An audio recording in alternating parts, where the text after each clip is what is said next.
All right, we're crocking again.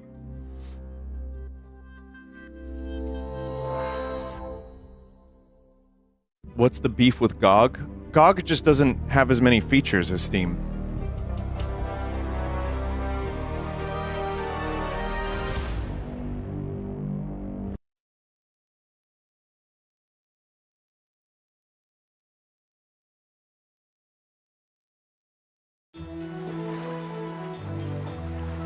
It's still fine. It seems like it's okay. I wanted to see what the update was.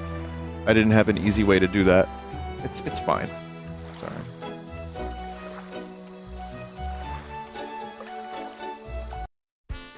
So we go from Yoshi to Croc, which is exactly the evolution.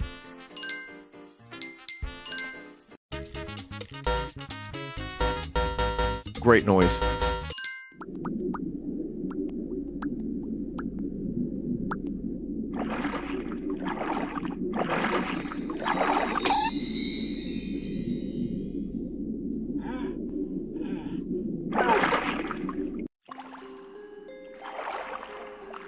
It's like, I want Yoshi 64. No, we have Yoshi on your PlayStation.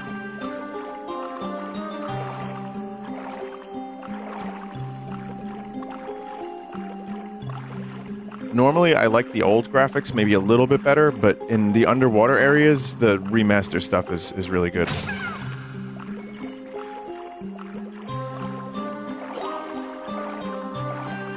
I always wondered why he wears a backpack. I mean, more characters in platformer should wear a backpack so they could store their coins and crystals and tchotchkes and puzzle pieces and stars and Viagra.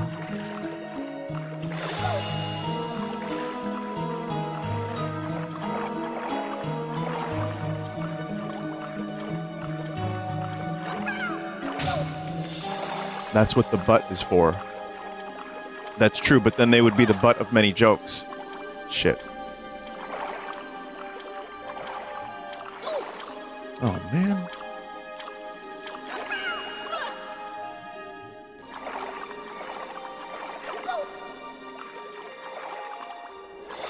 Does anyone have Croc's voice slowed down? By chance?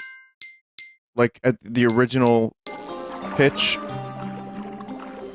So I could hear Kersplat!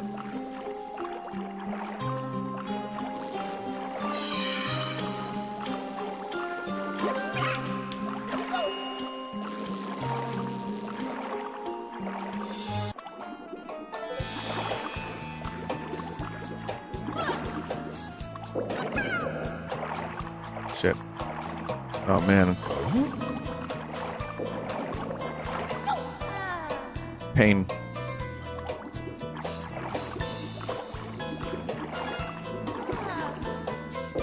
Okay.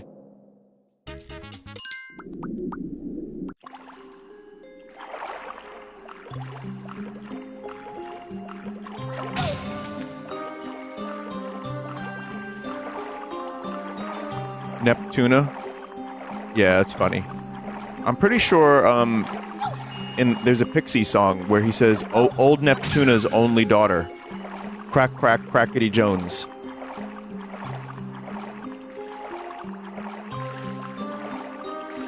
That's a lyric.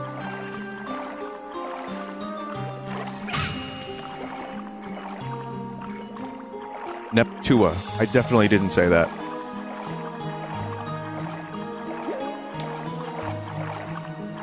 To think this game came out when the Beatles were still together. Oh, okay. Chat member lives in an alternate history. Got it.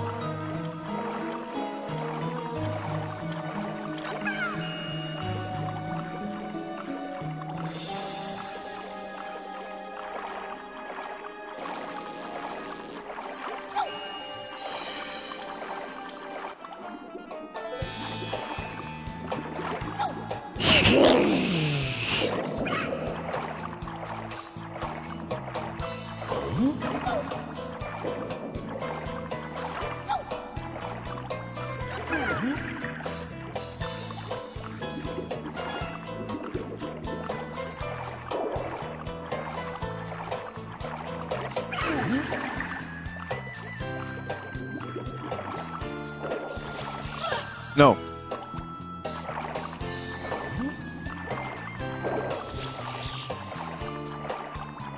Oh. Okay. Oh, it was a fish all along. A tuna, even.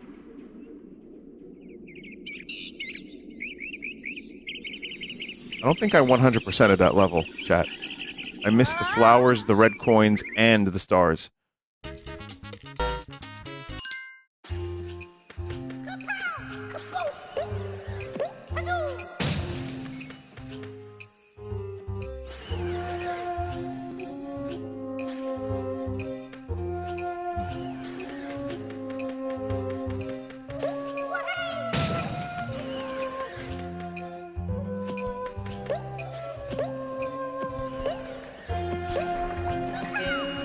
There we go.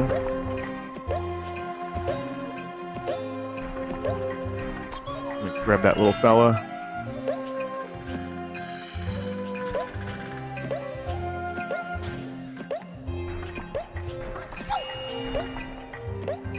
If this game was like, you know, double the length, twice the girth, I probably wouldn't want to finish it. But considering it's like kind of a short game, I think I could finish it today even, maybe. I feel like it's worth it. Definitely a simplistic platformer. It's like, you know, even when it comes to like something like Spyro, you're not going to get that kind of shit. You're going to get even more simple. But it's fun. It's a good little platformer. I like it. It's tough. Yeah, through a couple levels I died a ton. Ran out of all of my lives.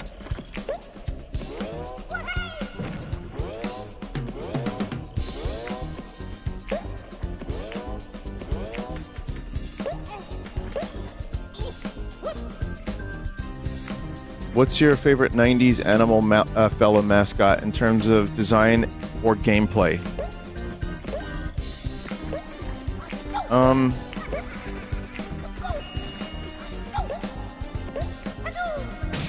Mario, yeah.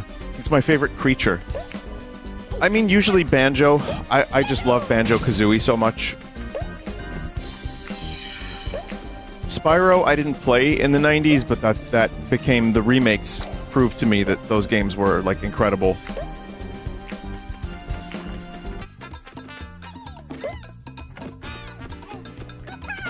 Sorry, buddy, I can't rescue you.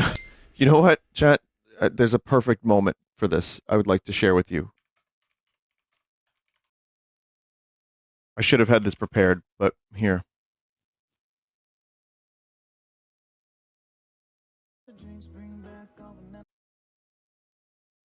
I think this is the clip. It's a little longer of a clip than I expected, but it's very important that I play this. Trust me, this is going to be a really good bit. Like, maybe one of my best.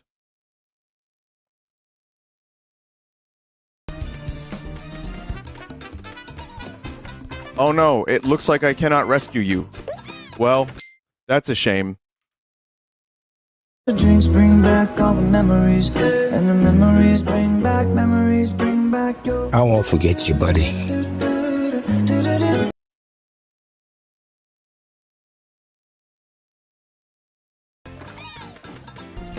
I know that's a... Yeah, it's not worth it. That was terrible. I know that's like some TikTok meme or something, but can I just ask, what movie is that fucking from? And why does it seem like Tom Hardy is being held hostage to deliver that line? It's Venom 3?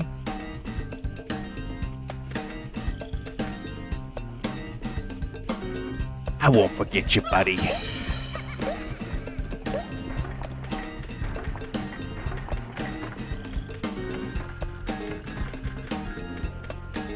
The song, yeah, the song makes it a little bit better too.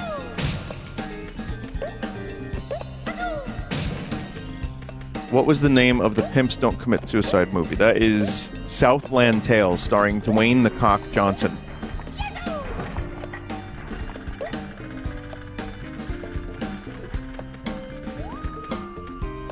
I won't forget you, buddy.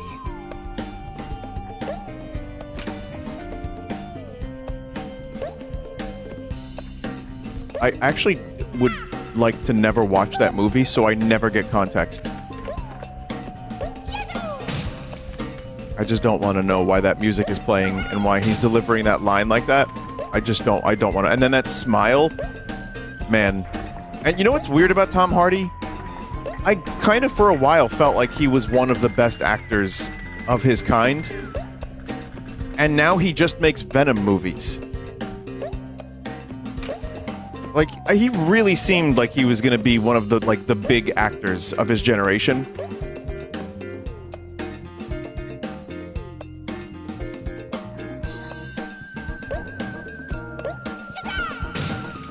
Oh, he's not doing any more Venom movies. Okay. Okay, gotcha. He just made Mobland and it's pretty good. Okay, good. The context is he's telling his buddy he won't forget him. Thank you.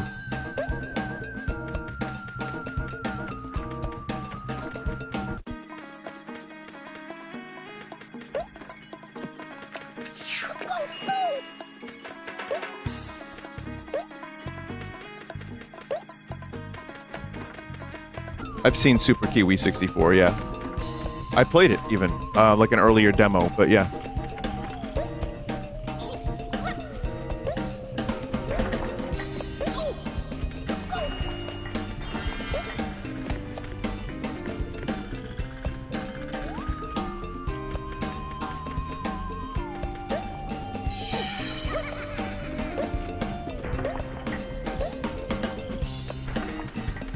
I just don't know how people played this game with the tank controls of the original.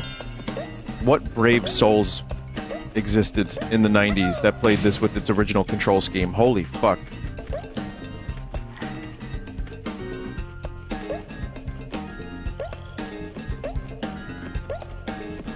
It's not as bad as you think. Okay, I went to switch to tank controls and that just happened. I'm not gonna blame the game. That was 100% my fault.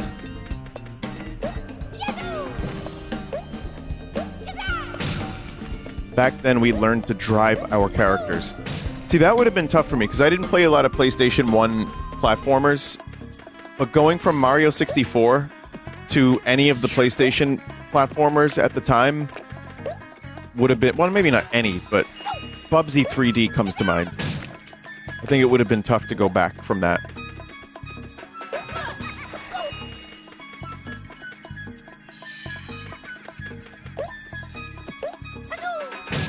Oh, I was in the right spot earlier.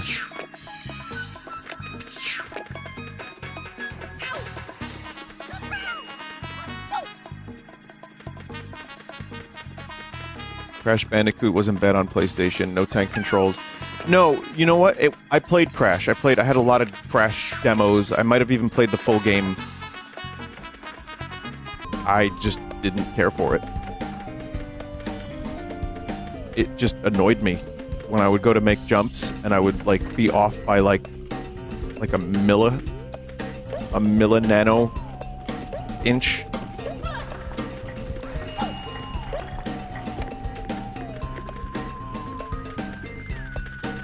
It was also too difficult for me. I was babby, so I guess it didn't work.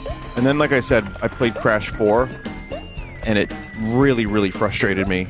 And then when I went back to play some earlier Crash games, I was like, these are okay, but they're still not my favorite. I like Spyro way better. I would have enjoyed Spyro a lot as a kid if I had that. But then when when the remakes came out, I played them and they were great.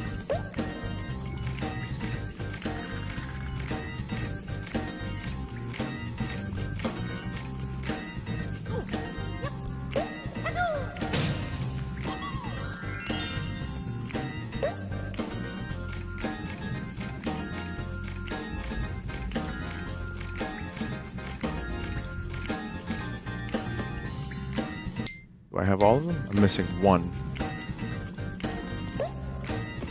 Whoa, God. Oh my God, no. You like magnetically attached to the platform. I just don't want to do this level anymore. Fuck you, cock! No!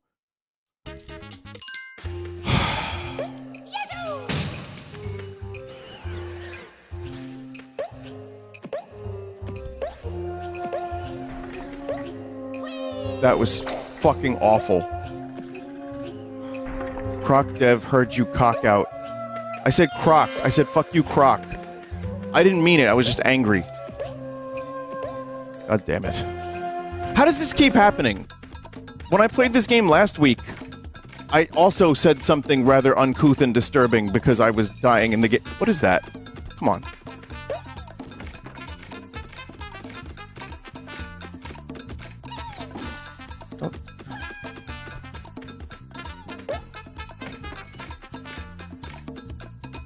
Dev is not here, I lied. Why would you do that?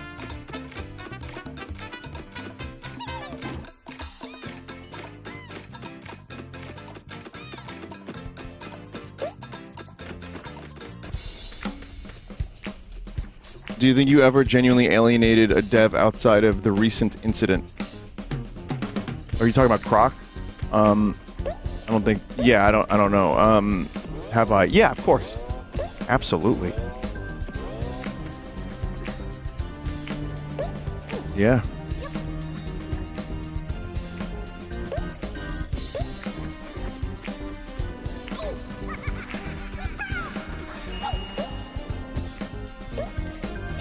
That one game. There's more than one. I mean, listen, I've alienated devs that gave me keys, like AAA devs as well, but you know, if a game launches and there's bugs and stuff and I call them out and that's enough for a dev to get shitty, I'm not going to say I was always the best at discussing the flaws of a video game, because I wasn't, and I wasn't always as sensitive about trying to be fair, because games are a nightmare to make, and it's something of a small miracle when a game actually comes together.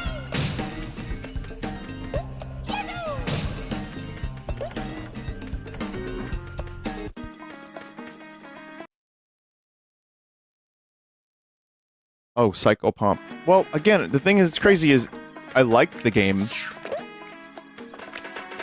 I actually did enjoy what I was looking at. I just didn't gel with it the way people wanted me to. And we could blame each other all day, chat. I could blame the chat members can blame me. At this point, I'll accept... Okay, cock in the balls. What is this fucking garbage? Alright. At this point, I'm willing to accept the L and say that, I fanned fires that didn't need to be fanned. And I'm fine with that.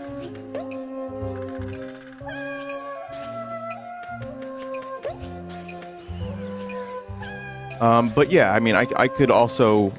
I've been around the block long enough to start to pick up on some vibes and, you know, some rancid stuff. And whether or not that was real or imagined, that's what happened. So, but the game itself was completely fine. It was a little bit slow. There was some stuff in it that I was like, this is fine, but maybe not something I want to play in full. Because people were recommending it like it was the best thing ever. And I was like, yeah, this is okay. And then when I started killing characters, people were like a little upset. And, you know, we could go over the incident. Like I said, I'm happy to admit that I played that game fucked up. And then I made it worse. But I think people pretty much got to the point where they admitted that they didn't like the way I was playing the game. So I'm good. I don't really like playing stuff like that very much.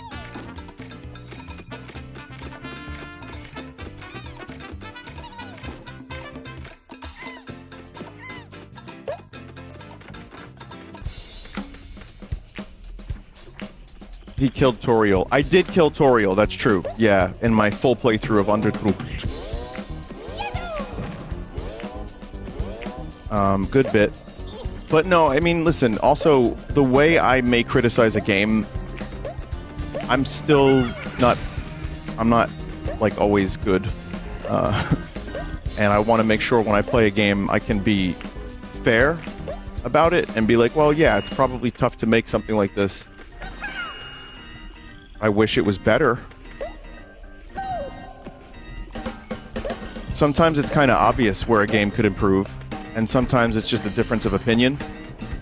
And sometimes You know the black tank top people that Red Letter Media talks about, like the Neil Breens of the world, like a black tank top movie?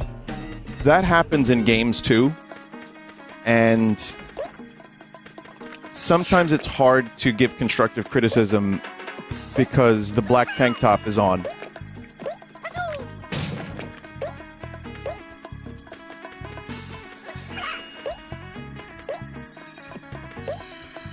So, yeah, I mean, I think there's going to be times where even this, like, there's stuff in this game that I don't love. There's some annoying little fucking things that are like, ugh. But that's also what the game was like 25, 30 years ago. So.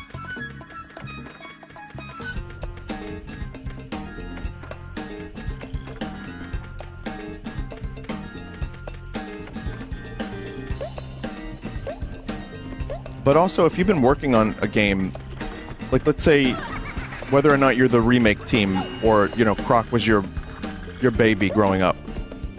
Your baby.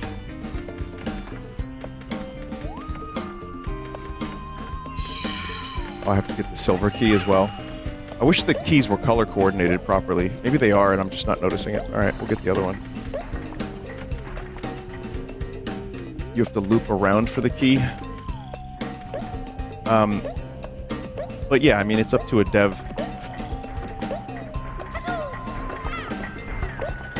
to interpret, you know, the criticism or to get, like, really upset about it. That's, you know, sometimes it's up to me to say the right words, and sometimes there's just, you know, people don't see eye to eye. But yeah, I can definitely tell you I've pissed dev off a couple times in the 15 years I've been playing indie games.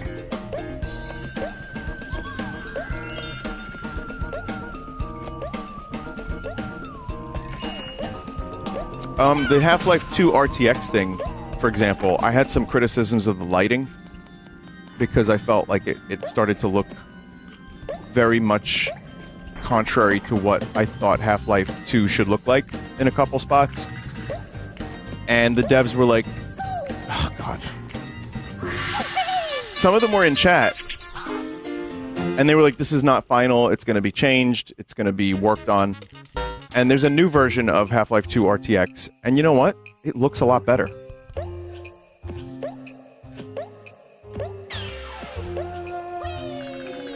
But I also try to see the positives, if at all. Like, there's times where a game may not have... Like, I don't want to play it for more than one time, but there's some cool stuff. So, you know, if I do that, and then I'm like, this game actually sucks big dicks, and the developer gets mad, understandable.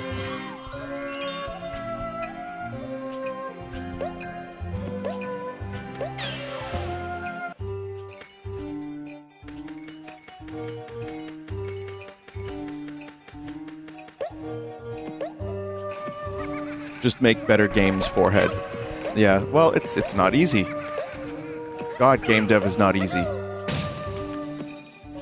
When someone criticizes your baby, your first instinct is to defend it. Your baby. Well, I've worked on albums. It's not the same thing as a game, but I've spent upwards of 2 years working on an album. And then someone could just in a comment go, this is actual dog shit. Who does this guy think he is? You and...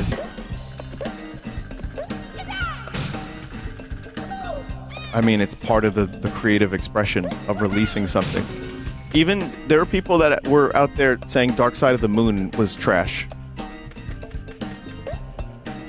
There are still people that would be like, oh yeah, Dark Side of the Moon, overrated garbage. On like a Twitter thread about like classic albums. Yeah, maybe they heard like half of a song. But,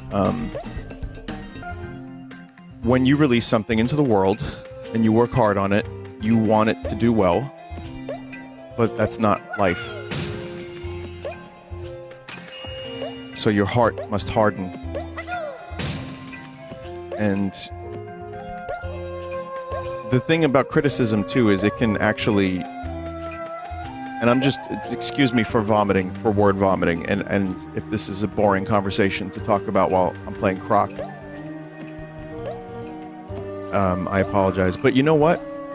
Criticism can be really useful, but could also be a death knell. You cannot make everyone happy. And not every piece of criticism is useful. And if you go so far out of your way to address every concern, you're going to water down your stuff. But if you go so far out of your way to spite the critics, you're also going to end up with something that could be potentially a turn-off. Fucking goddamn it.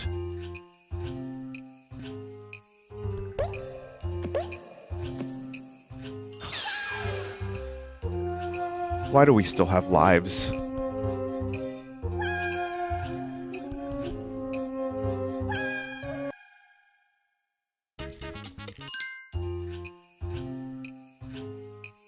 Take the secret platform, exit for more lives.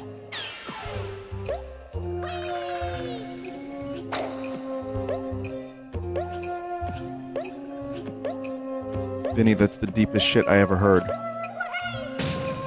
Thanks, man. I wasn't talking about Croc. I was talking about like real life.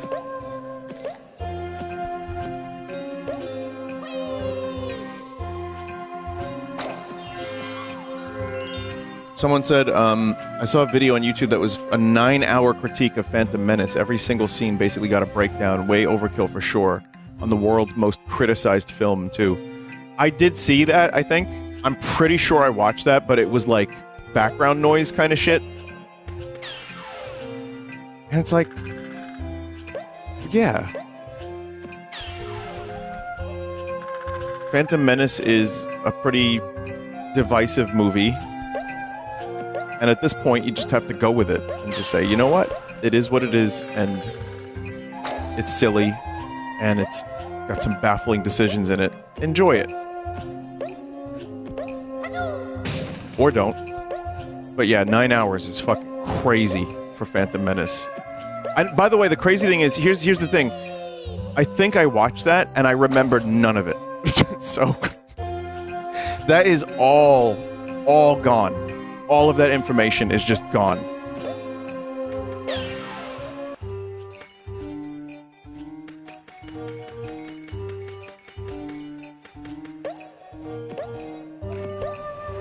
But that's the crazy thing, is that you could actually...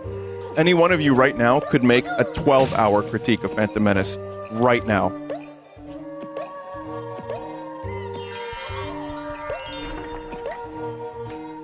I don't know what new stuff you could add to the conversation, but you could do it.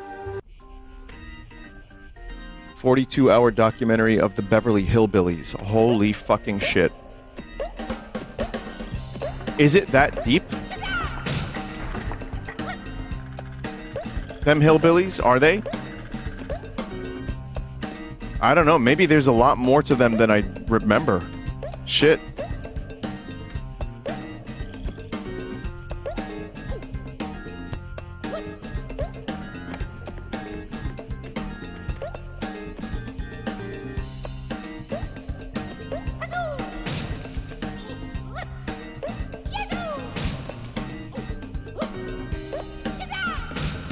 How would you feel if someone did a comprehensive critique of every Vinesauce stream? My streams are fucking garbage.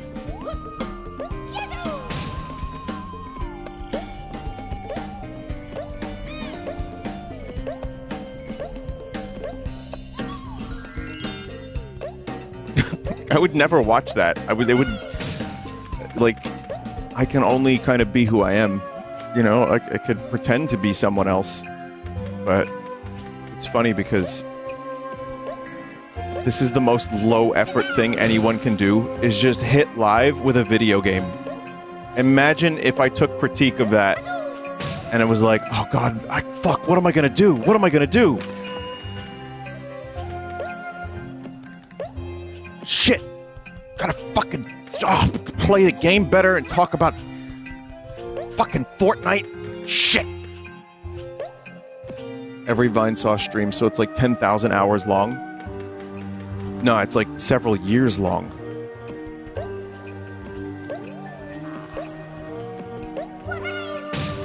What about for every Red Vox song? Well, I've already heard a lot about everything, and I can still really only do what I do. I'm almost 40. Like, I'm not gonna pivot to like EDM or like, you know, I don't know how much extra stuff I could do.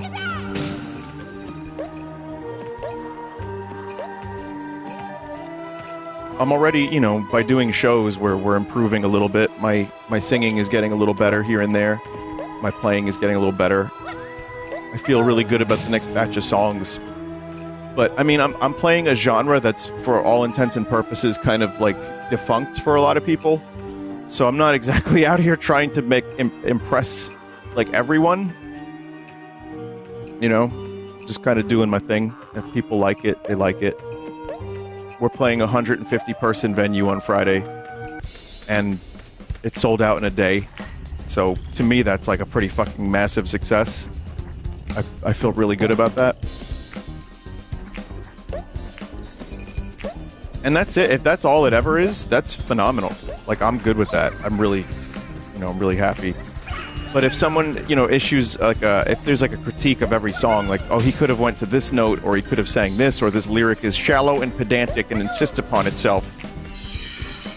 Yeah, that's what it will be, and it will hence be forth as well.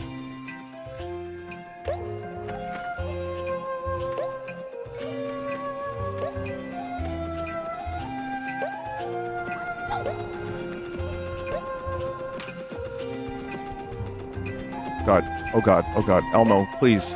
That was the fucking Tickle Me Elmo that was set on fire.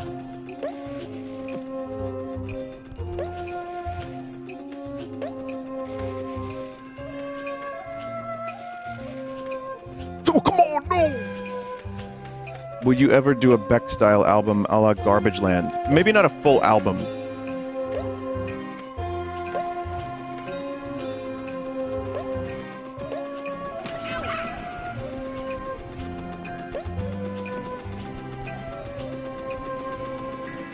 When it comes to a song like that, it was kind of an accident. I was just playing something and I told Joe, I was like, this sounds like Beck. And then he was like, I was like, if you just put like a hip-hop beat to this, it would sound like a Beck song.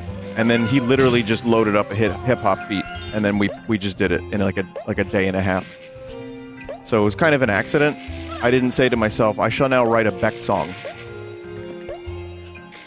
Which made it more fun, because if it was, you gotta be shitting me.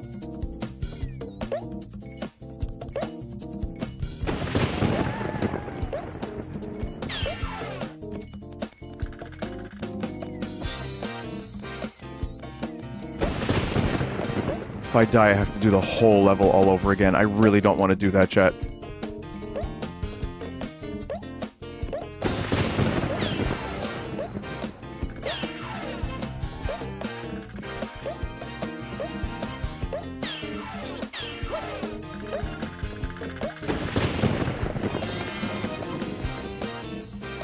I won't forget you, buddy.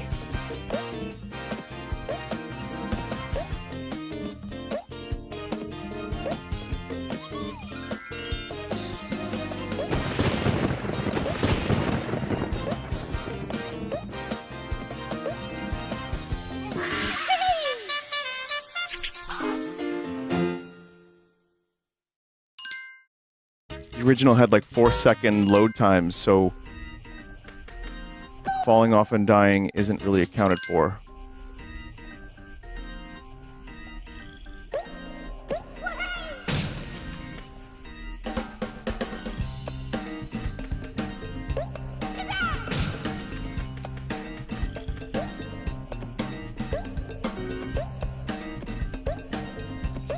What would you say is your deepest song? I hope you don't mind if I forgo questions is similar to that.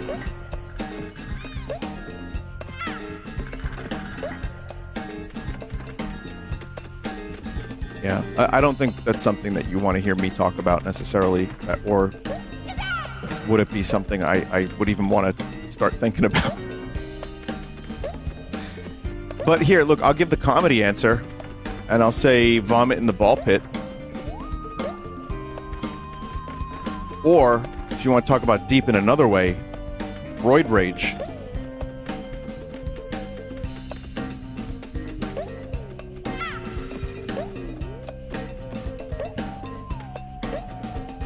Was the ball pit really that deep? In my memory, it was.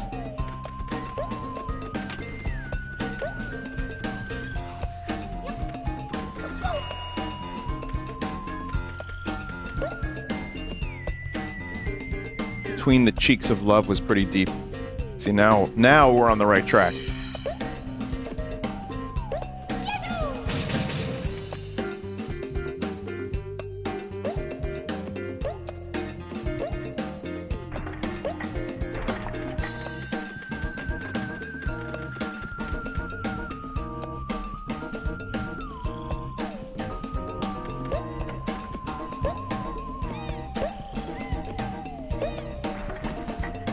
Guy. I got you, little guy. I won't forget you, buddy. Sorry. It's just, I don't... It doesn't even sound real. Like, the fucking ADR he did for that, it just doesn't sound real.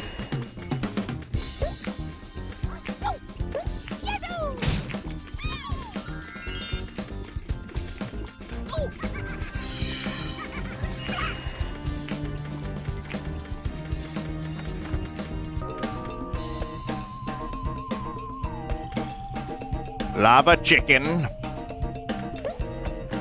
Well, first we got the lava, then we got the chicken, motherfucker.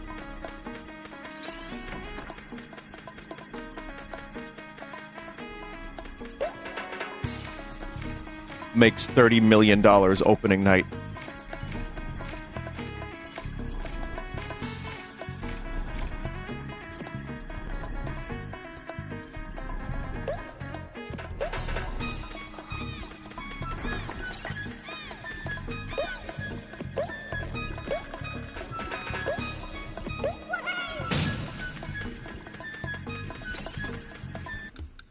$135 million? Crazy. A sequel may already be in the talks. Crazy enough. Not crazy. I mean, that movie didn't even have to be good, and it's not, really. I mean, it kinda is, and it's okay in a couple areas. Anyway, I did my review. You can watch it if you haven't heard it already. But, yeah, all that needed to be on the movie was the word Minecraft. I'm surprised this hasn't happened 8 years ago.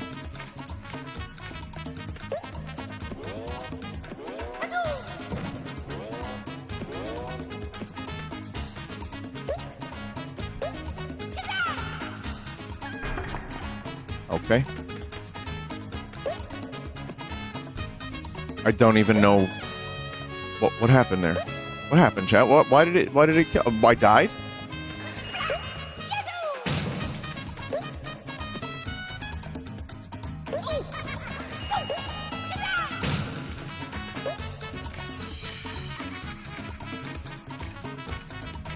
The movie was in development hell for 11 years. That explains it, I guess. And let's not die this time.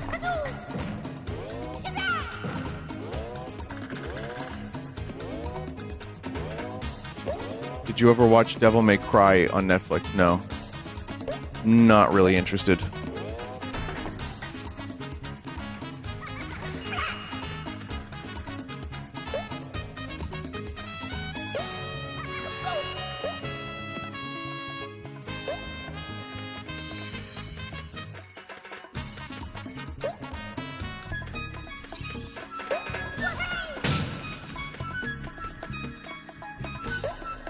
Sadly not adapted very well. No. Yeah, I've heard it wasn't great, so... Even so, there's good shows I haven't watched, so I'm not gonna just go watch Dante in his leather jacket. Oh, you son of a fucking bitch.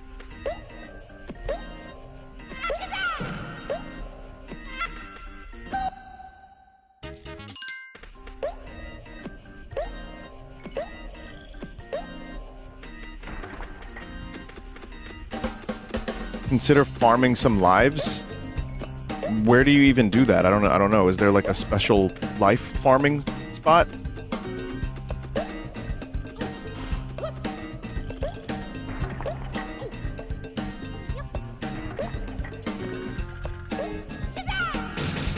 can't really farm lives well in this game. Box fight level in World 1 has 6 or so lives hidden right at the start. Okay, I'm getting conflicting information.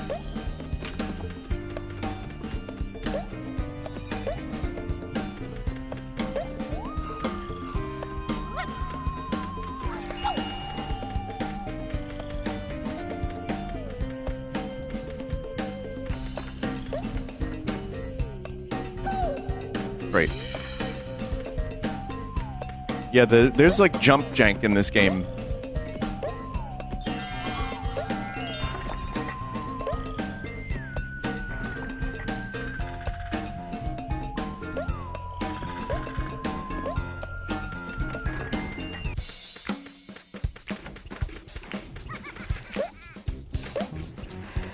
It's minimal, but once in a while, like I'm at the edge. Like I'm trying to be the edge master. And the fucking Croc jumps like a second or too late.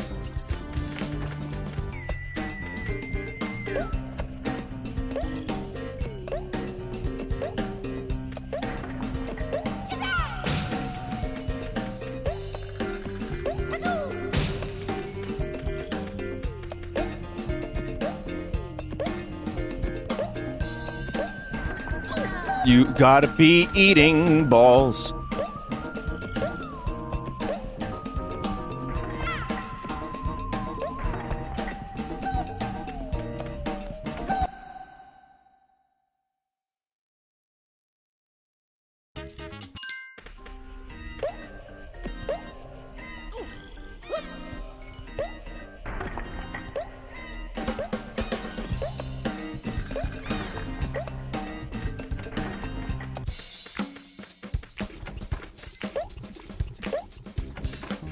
Why isn't he using flutter jump? Oh god, I wish there was a flutter jump in this game.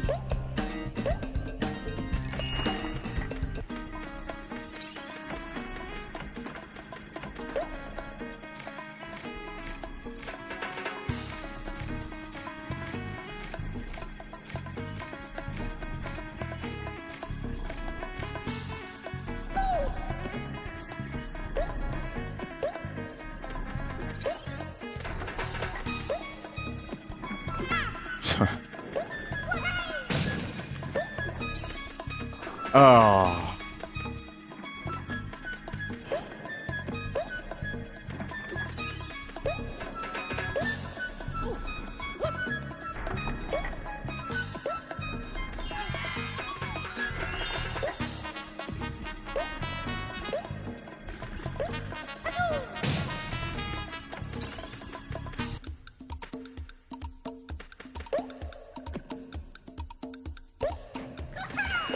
Okay, I just really cannot die here.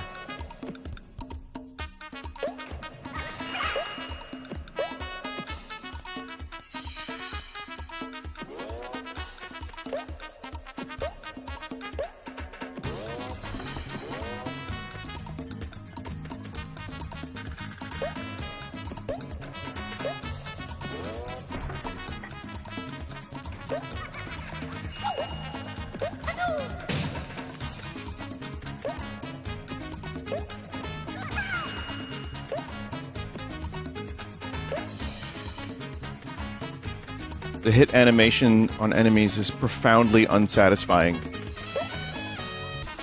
It's just, there is none. And then there's no death animation for Croc. You just die. Listen, this game is very early PlayStation 1 platformer. And as such, it makes perfect sense that some of these things aren't here.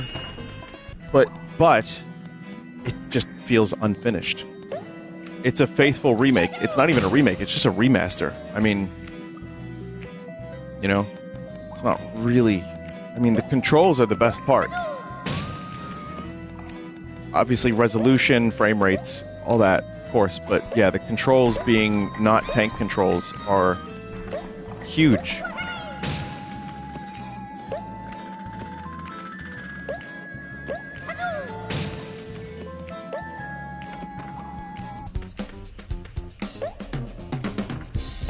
But if they wanted to, like, actually get in there and really add some stuff, yeah, they needed to probably have it so that when you hit an enemy, it's actually satisfying and gives you proper feedback. We're leaving.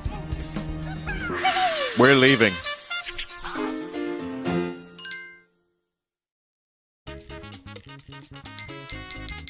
So what level was it that chat member was saying there are lives at?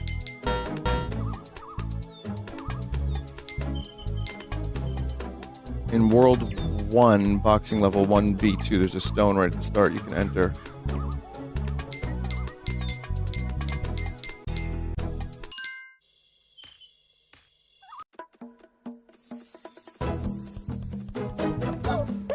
Huh?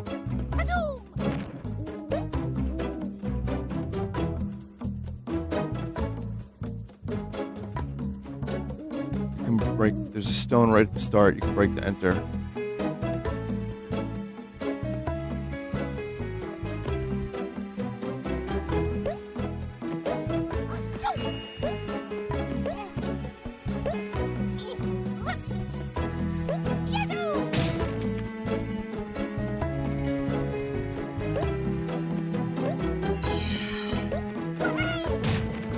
Oh.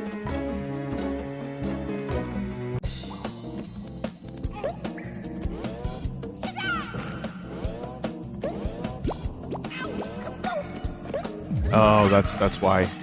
Because there's worms.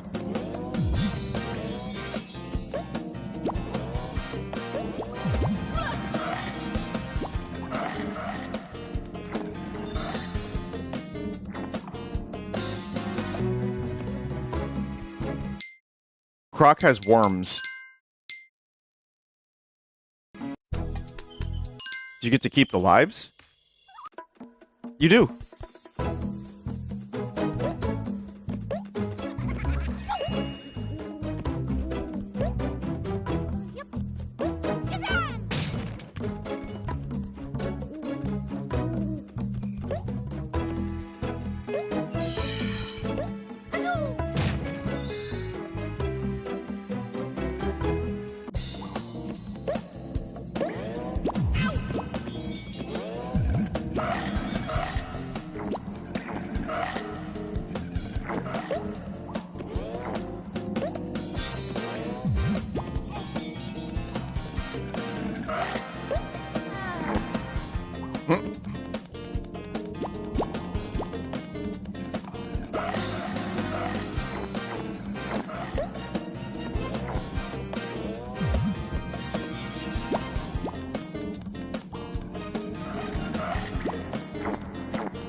Okay. Cactus Jack's Ranch. 2-4 is easier, you don't have to deal with enemies. Okay, good to know.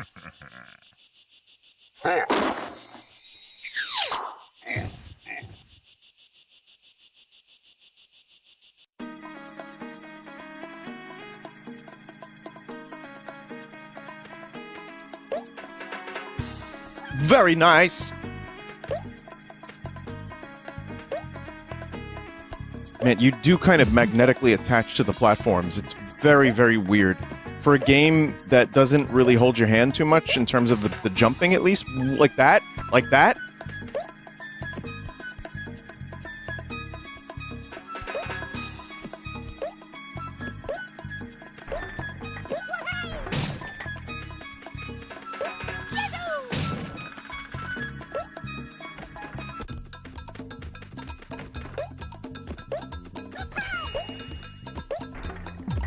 At least there's some extra lives here. Please don't. What do you do this for, Croc? Please, you croc sucker.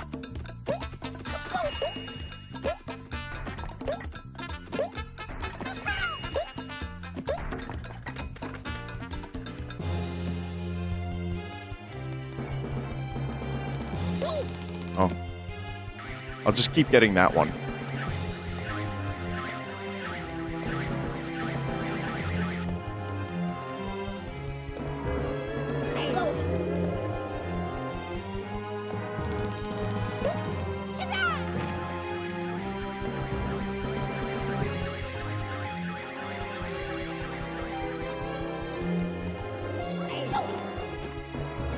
Does it have, like, cactus nipples?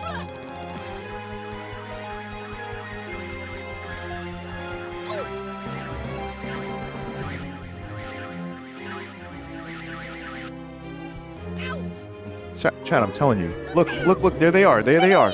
They're pointy.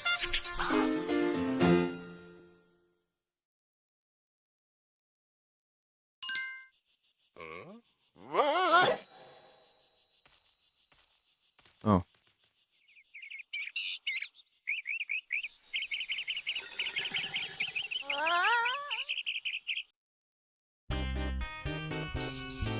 Is this the final world, chat? Final world, it's gonna rip you a new one.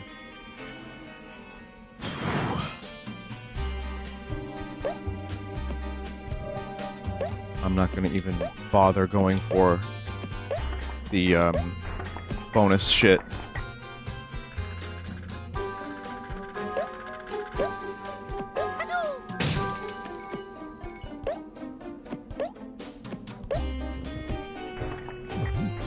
Oh, your fucking lives max out at 9.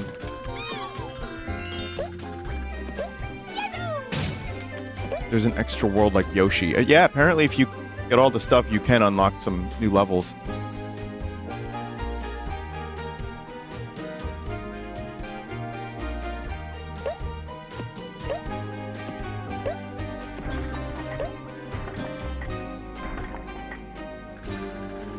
I'm not planning on doing that. No, I'm not. I'm good. I'm very much...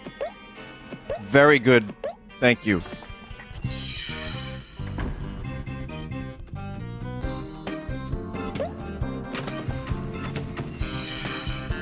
The fuck?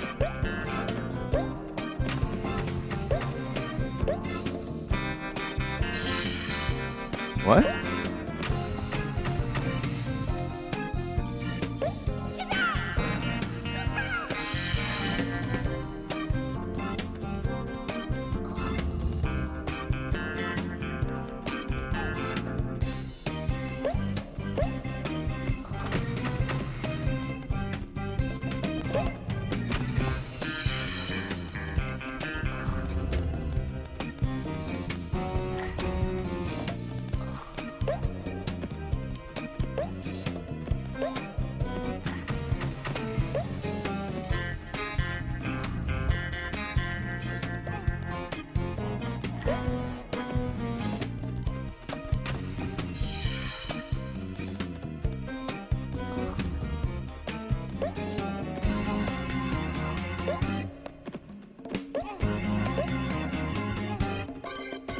This is physics, chat. This is just how it is.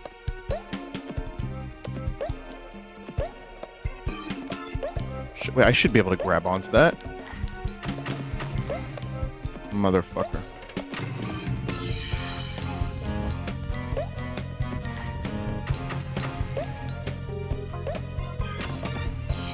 Here I am, I'm like, I'm not getting any of the bonus stuff. This is the bonus stuff.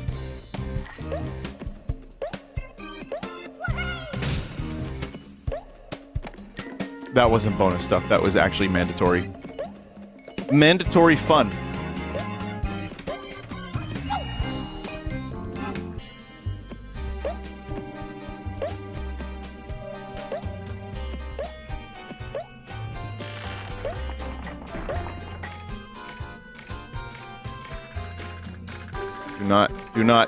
Do not.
Oh.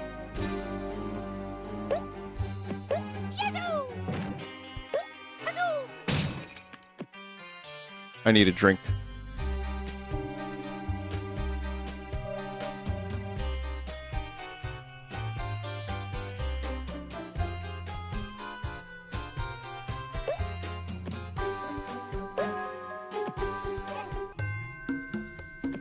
Oh no.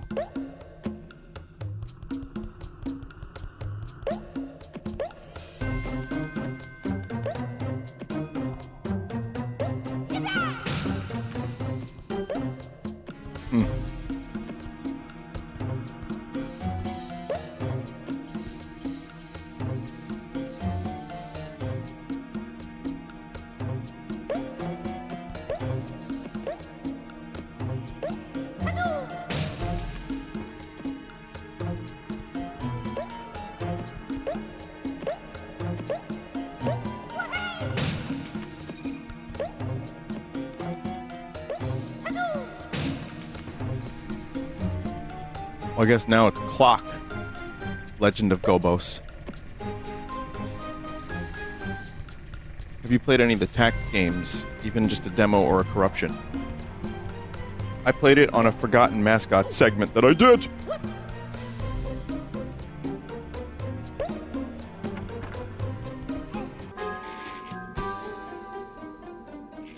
I love how when you enter a new area, you just fall.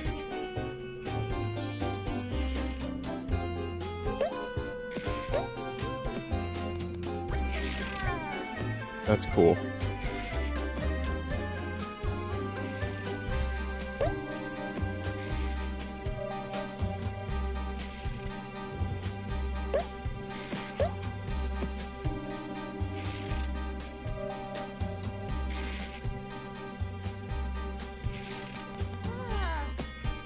What the fuck are you talking about?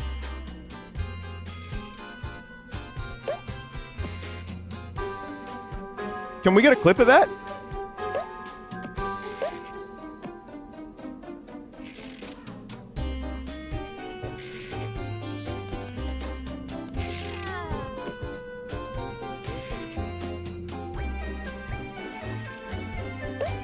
The hitbox is bugged in the remaster and mirrored.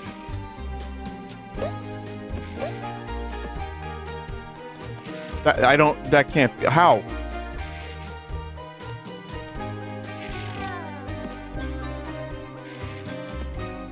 Okay. Great.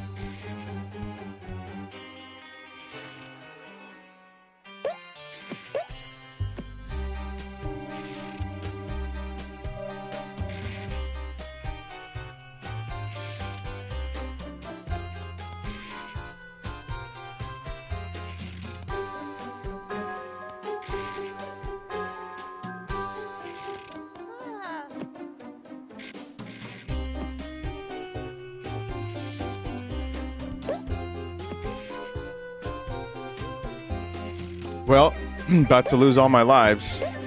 All those 9 lives gone. I'd like to rescind any and all association with Croc.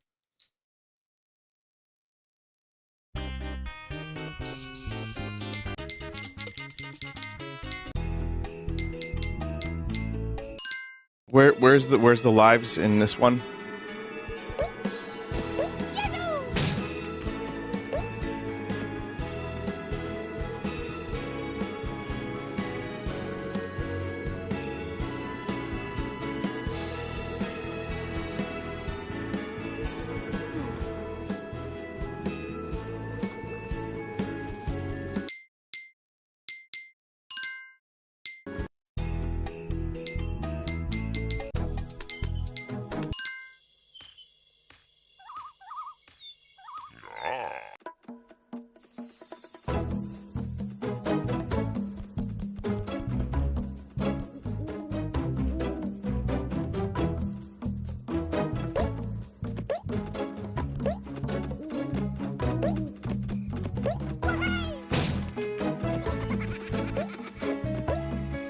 Well, you know, and then, like, what sucks is you almost have to farm these lives. Because that was like, those hitboxes were so bad.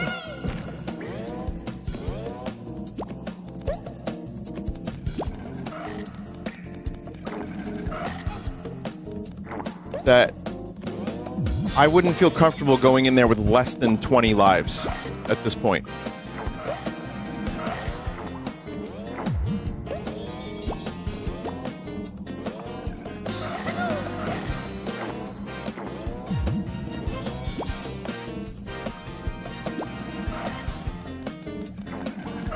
Just raw dogged it every time and game over. That's fun. Well, how the fuck do you do it then? It seems like the window of success is very, very small. It's a remaster bug. It's not like that in the original. You have to jump over the chasm. Jump chasm.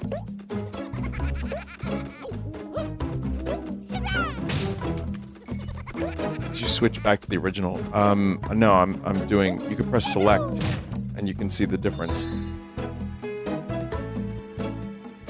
It's not, you know, it's not the same thing. It's just a kind of an emulated version of what the original is like. Just the original assets more than anything else, not like gameplay-wise. Oh, you can get more than 9 lives. I thought 9 was the max. I think I got one guide.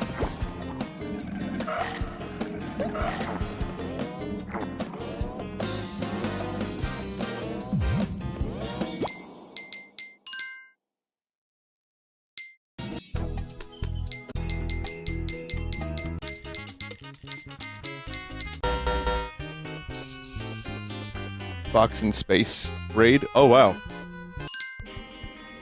Thank you. Jesus. I'm getting crocked by this game, if anyone is still around from that raid.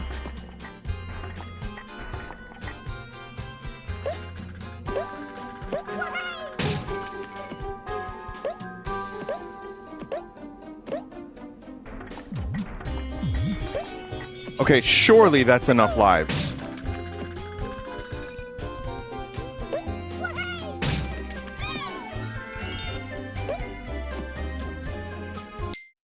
Are you, Rob?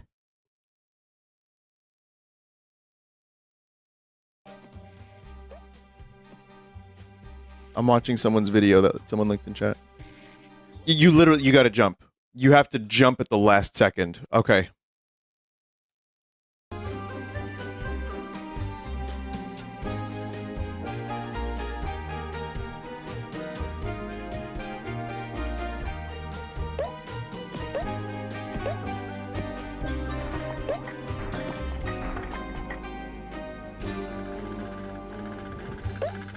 How did you say the entire world got one guide into believing Faceball 2000 was a 16-player game? No, I didn't hear about that. That sounds horrifically boring.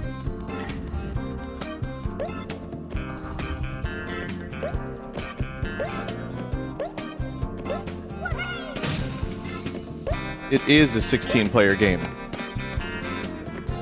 Okay.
Okay, got it. Got it, got it, got it.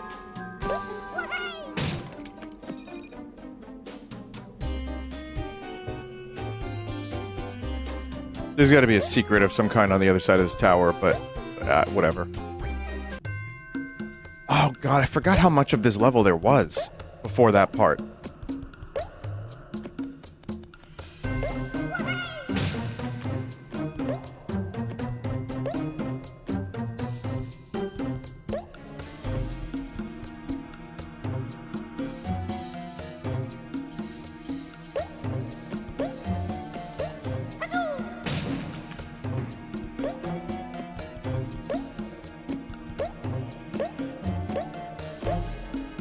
Okay, so even though the Faceball 2000 thing seems like... Is it a troll video? It seems boring. Like, that's... Wow, 16 players, that's crazy. But no, what is it? What's going on?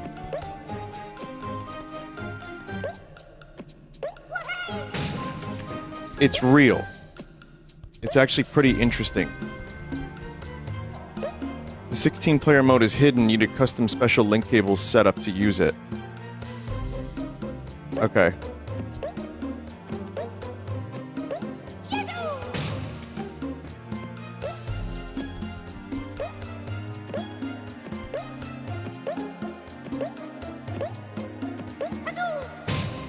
Watch the video, it's retro nerd slop. Yeah, I mean, I'm guilty of watching a lot of that stuff. That's really good turn off your brain shit. And just, like... It's what I like to call napcore.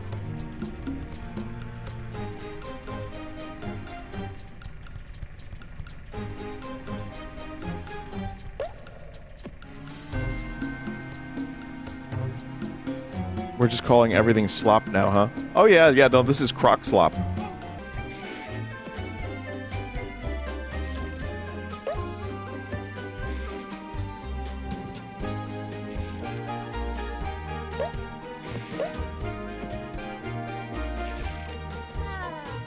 It's really cool.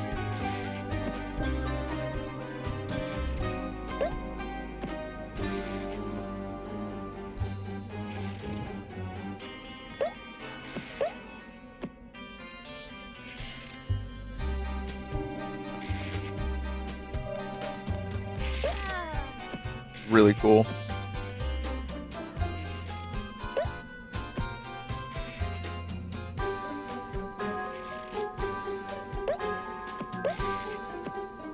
If you're tabbed out, now's a good time to watch.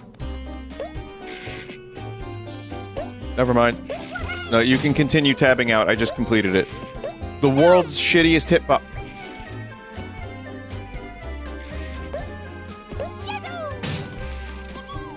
It hit me there.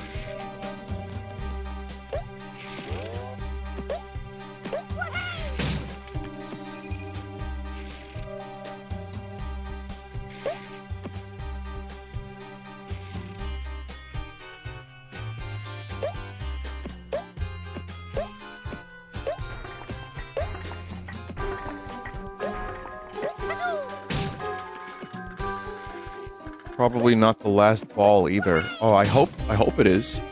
I don't want to see that shit again.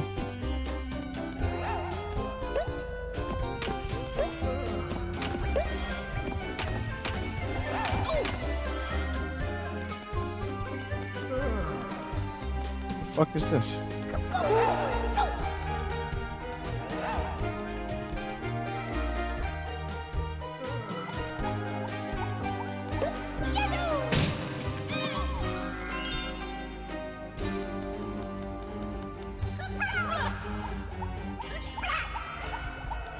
I'm not damaging them. They just spin.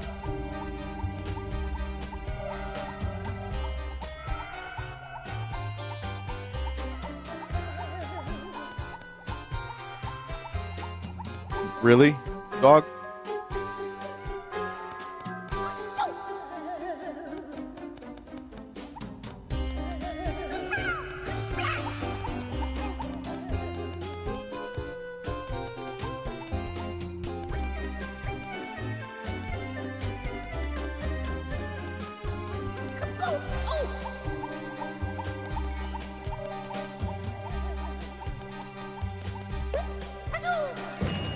Oh, that's how you get him. Okay.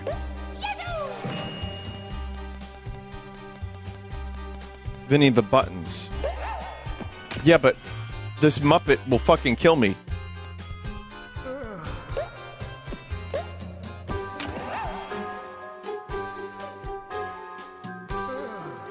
Its legs are glitching. What am I supposed to do with this guy? The buttons open the gates. Oh, the gape.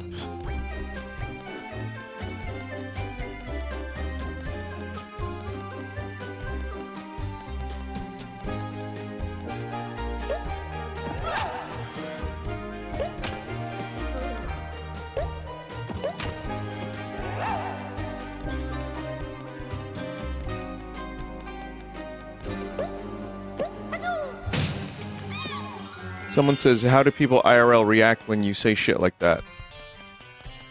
I don't usually. That's coming from a chat member named Inner Microclit.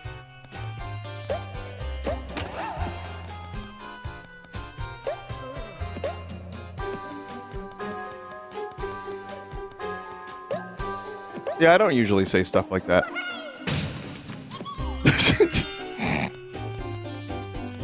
They just said that's not my fucking name.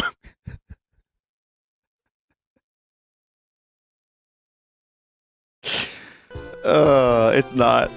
It's really not. It's close. That's funny. It is now? No, it's not now. But you do get one free name change on Twitch per, what, year?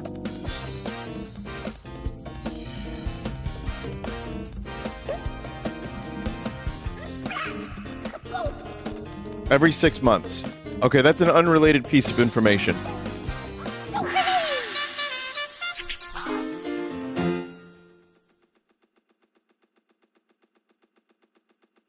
Yeah, I don't really, I don't really say outlandish shit too much in the real life.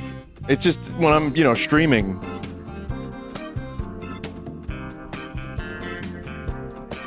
When I'm streaming, it's funny. It's easier, you know, because it just I'm streaming and people are unhinged and it's funny.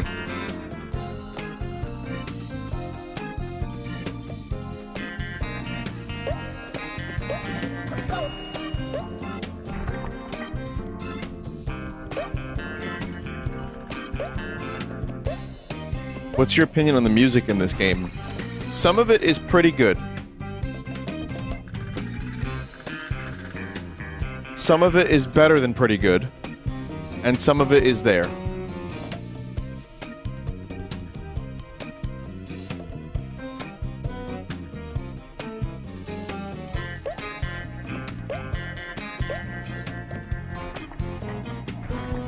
The Mr. Roger bit was real funny. That's not real life. I said that on a stream. That was a stream.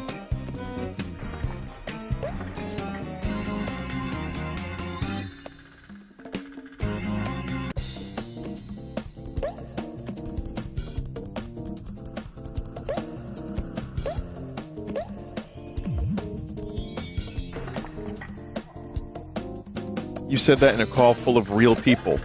Yes, but that wasn't like, I'm not at like a bank talking to a bank teller and I'm like, hey, do you want to know about Mr. Roger?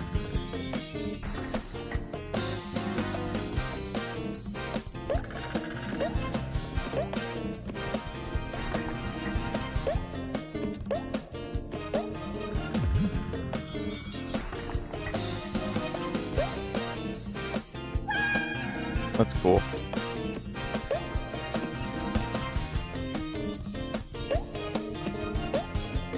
Is there another chance of a tabletop sim thing with your friends or mods? We just did Joey's Castle. Like last week.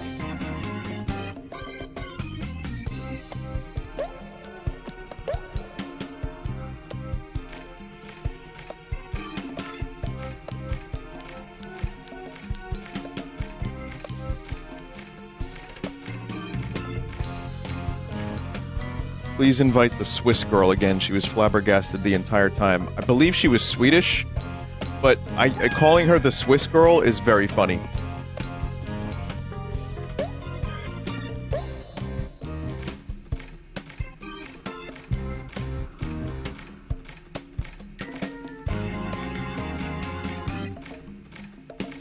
I would listen. Joey's Castle is just a shitpost in game form. It's fun. just to fuck around and see what kind of nonsense is going to happen. So, I'm gonna, you know, I'll probably end up playing that again at some point in the future. Love these characters. But that is a game with barely discernible rules, and Joel doesn't even care anyway. The rules are just whatever Joel feels like at the time. It's meticulously competitively balanced. What are you talking about? Okay, right. But what I would like to do in the future, if I'm going to play Tabletop Sim, I would like to play some of the games like Boss Monster or the Binding of Isaac game, which is not the best, but it's pretty good.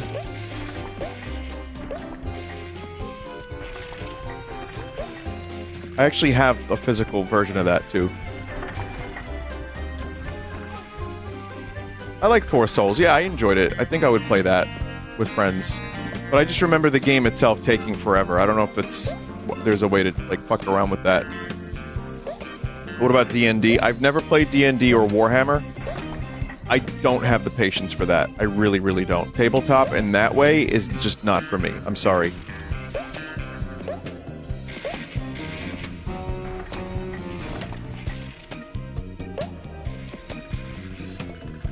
Snake Oil? Snake Oil was very good, yeah.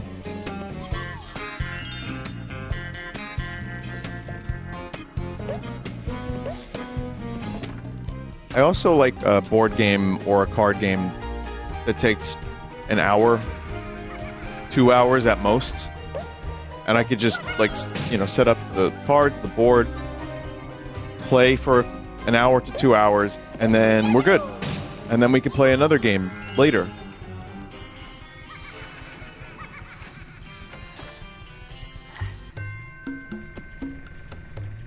Dokapon Kingdom. Literal opposite game, but yeah.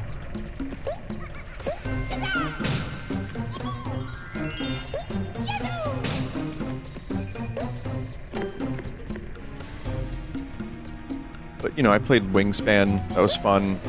That was also the Switch version. And I weirdly enjoyed playing that.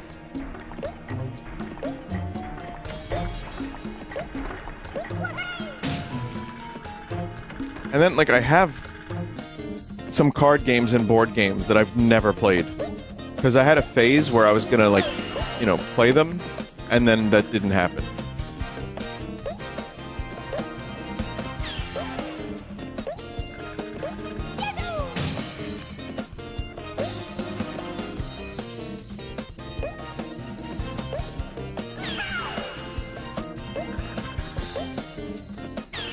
You should definitely play Dokapon with friends sometimes. It's fun.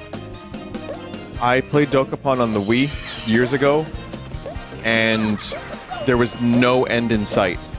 Hours and hours and hours of the same shit.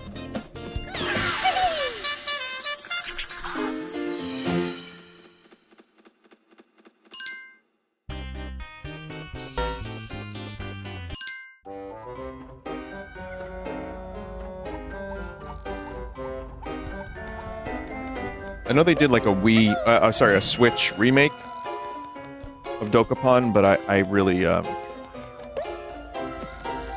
concept is so cool, but if there's a game mode where you can do like an hour-long session, like a Mario Party length thing, that would be way better.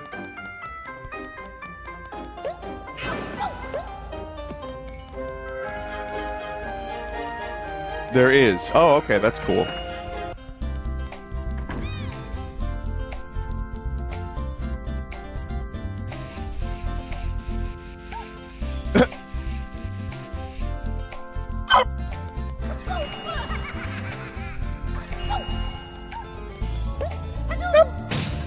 I still haven't finished seeing all the stuff there is in Mario Party Jamboree. So that would be fun. Another Mario Party Jamboree night. I don't know when, but you know what's... we've been doing, since the Horsemen have been playing games more, my multiplayer... I can really only kind of do one multiplayer stream a week. If it's more than that, it starts to get a little weird, because I like playing, it's not even Social Battery, I just like streaming alone so much.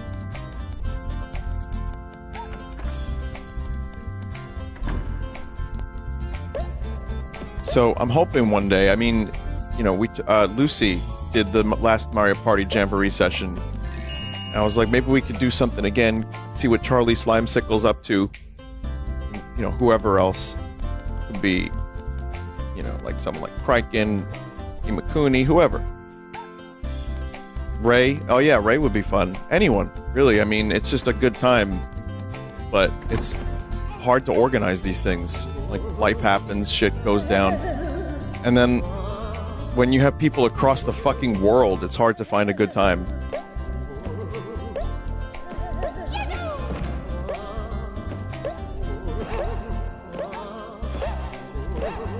Oh, the game is getting wacky. Alright, I see.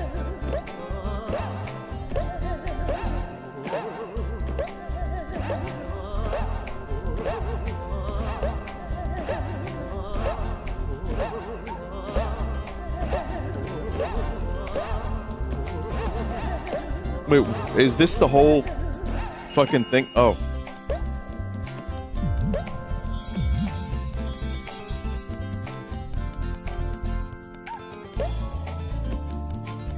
Have you played Fortune Street? It's like Monopoly, but with stocks. I'm aware of it. I'm aware of it. It was on a Nintendo console. I remember seeing it in the store, but yeah, it wasn't something that I decided to buy. Is that a thick M&M?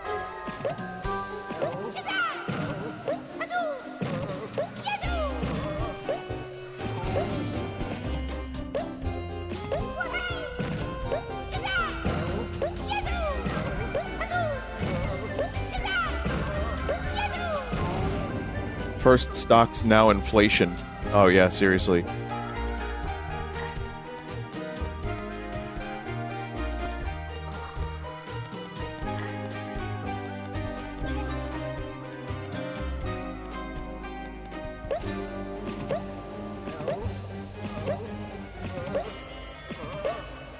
Oh! Oh!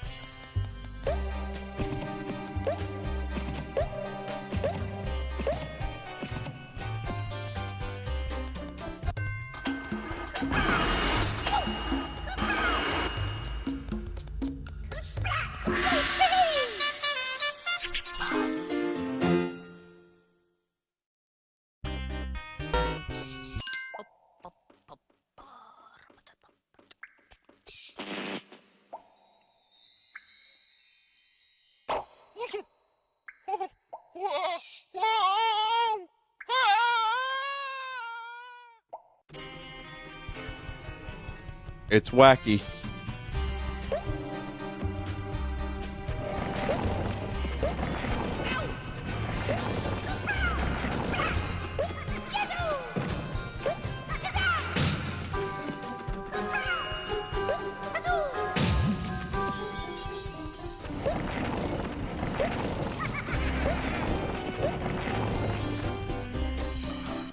Vinny, why did you voice act in this game and not tell us? I was 10 years old when I got the call.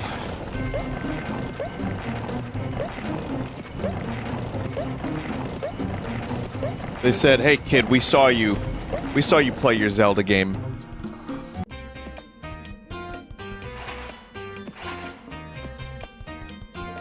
And when you died to that enemy and made that really weird noise, we knew you were our guy.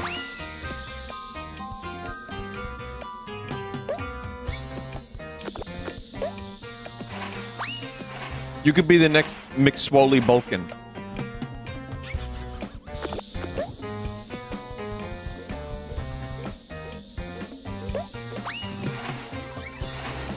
What the fuck is this fight?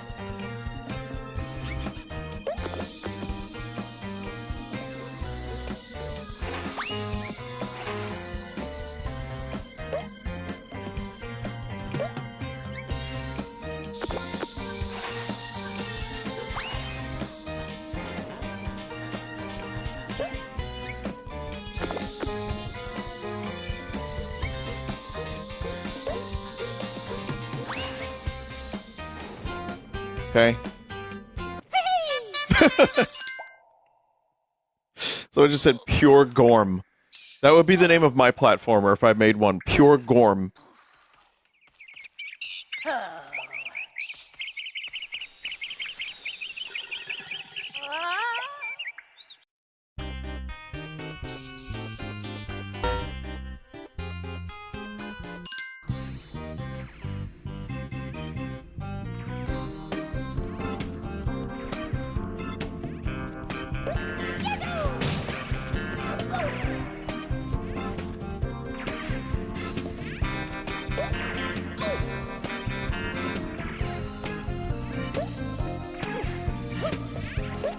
I mean, all of the enemies in this are fucking, like, massively lacking in Gorm.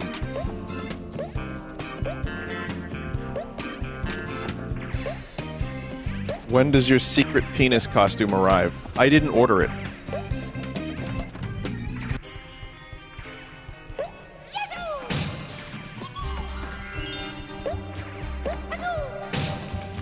Yet.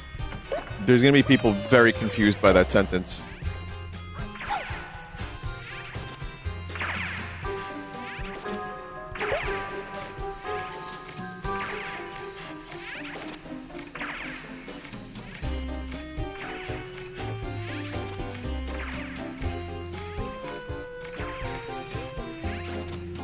Why the early streams as of late? Are you trying a new stream time? Well, when the band gets together to practice, people are getting out of work, and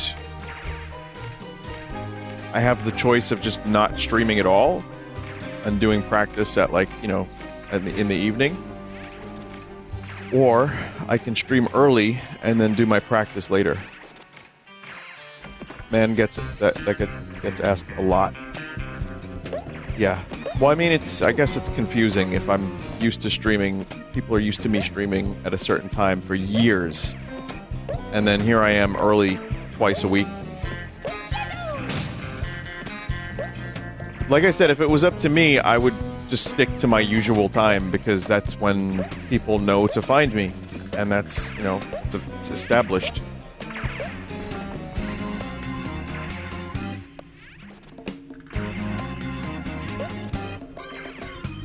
But, you know, gotta work around a band full of people that are not streamers.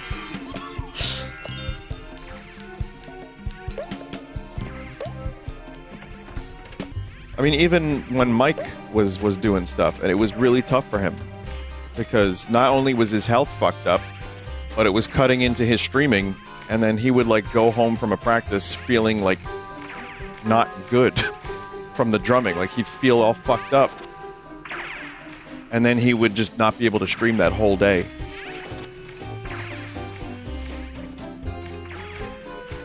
You know, it was an inconvenient thing. And then, like, it is physical. And being a drummer is physical. Phil Collins is, like, really fucked up right now, and he's said in interviews that it's partially because of the way he sat at the drums. And it's really sad, honestly. Shit!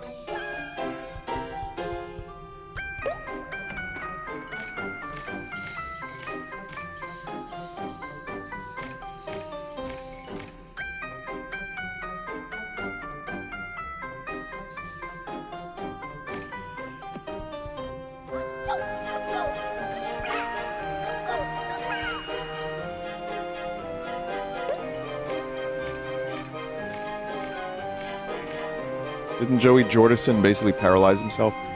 I don't know. I haven't heard that. That's the Slipknot guy, right? Drumming, I'm not a drummer. It's a physical thing. It takes effort. And there are ways to drum that are healthier, that are good to learn young, from what I understand. Like good drumming habits. And then sometimes your physiology just does not fucking agree with you. And then, you know, it's got to be a thing that's really, like, you're really passionate about as well. Like, if you're going to do that into your 40s, you really got to love doing it. And you got to be, like, invested in it. It takes effort. I mean, Yeah, I mean, it's a vocation. Music is a vocation. I bet a lot of it has to do with how much money you make doing it. Yeah, I mean, not for everyone, but that is a thing in general for musicians, especially by the time you hit your 30s. I've only lost money from Redvox. To this day, I've only lost money. But I can do that because of this. So, but that's the vocation thing. I love playing music. I love making it. It's important for my mental health, blah, blah, blah, yada fucking yada, whatever you want to hear, but it's true. So I don't mind. Like, the show we're playing, I might make enough to pay for parking and gas.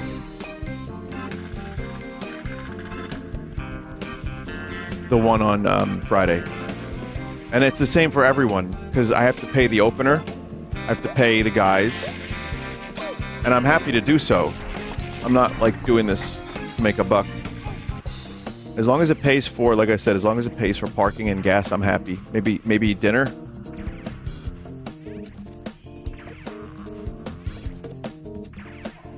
If you wanted to monetize Redvox more, could you? I think there are ways to do it, but all of them feel gross. So we just kind of once in a while have some new merch. And when you have a like, yeah, I mean, you could, and then you lose a lot from that too. Like, okay, you have music basically free, as it should be. It's available for everyone.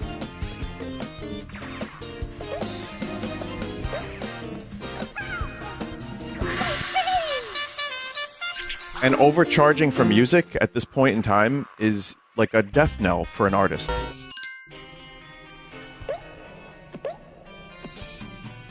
So there's really, I don't think there's any need. I just have to accept that it's not a profitable thing, and I'm okay with that.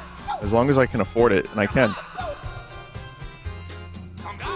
It did pay for itself until the company I was using, SCP, went bankrupt from making a bunch of poor decisions. And then I lost a ton of money, and that was like... anything that was evened out then ended up getting kind of fucked.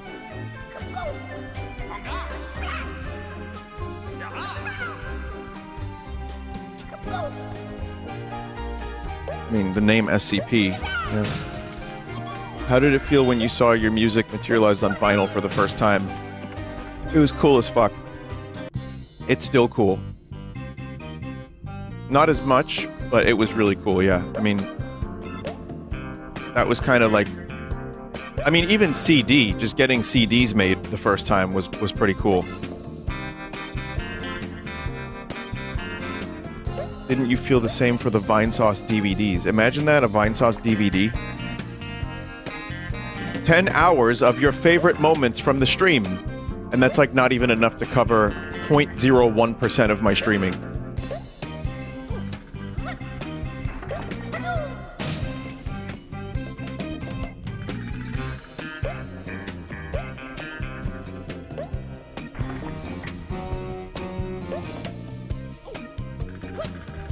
The Grey Leno discs. I unironically considered selling a Grey Leno Blu-ray.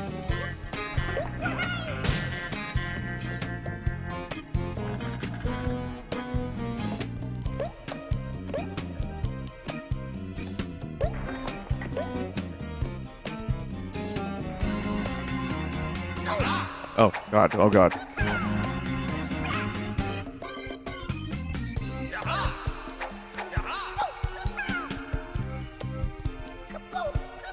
World's first negative sales? Yeah.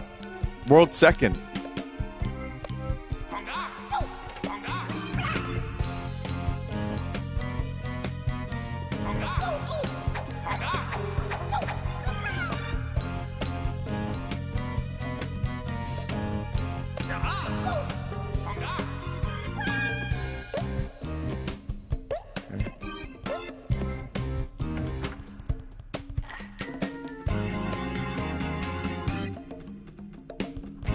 I mean, I'm doing okay. Luckily, luckily I'm not exactly,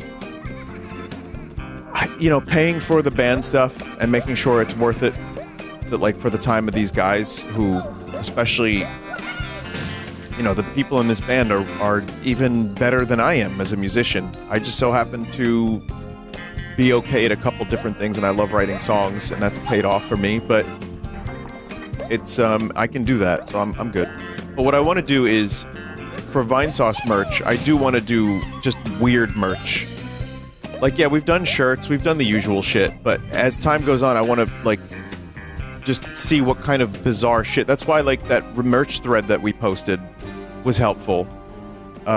There's other stuff that I have some ideas about that are just going to be, like, really, really just out of the ordinary.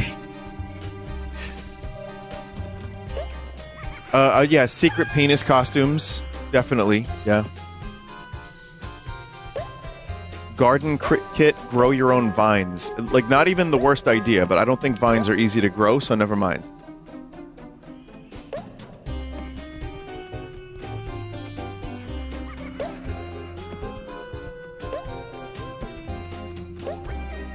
But the other thing is, too, finding a balance between Red Vox and Vinesauce merch.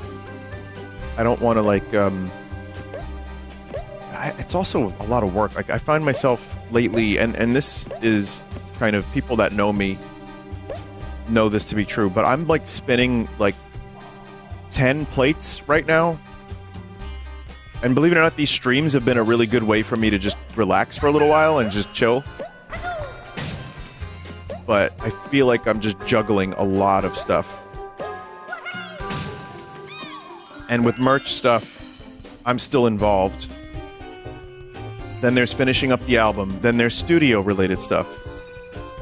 You know, there's, like, the show, the live show. There's, Sunday stream stuff. There's, you know, there's, like, life things, family things. It's, like, all... I would rather be busy, honestly. I'm happy being busy to a large degree. And everything ramped up at, like, a reasonable pace in my life, but I find myself having way less time than I ever have.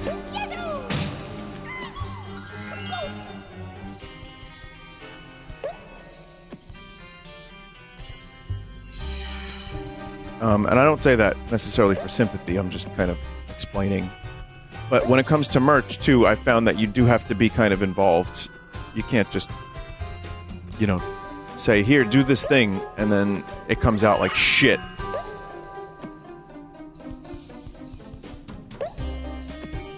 Luckily for the Vinesauce cards, though, Retro Stu was able to handle a good chunk of that, so I appreciate that.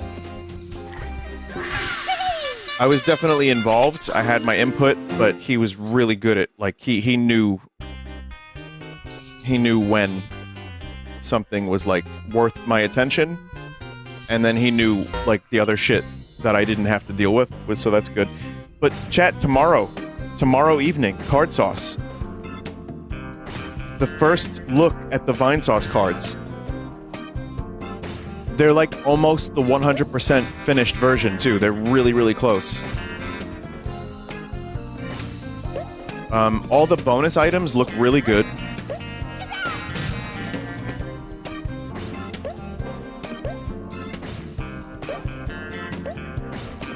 These are physical cards. Yeah. You'll see tomorrow.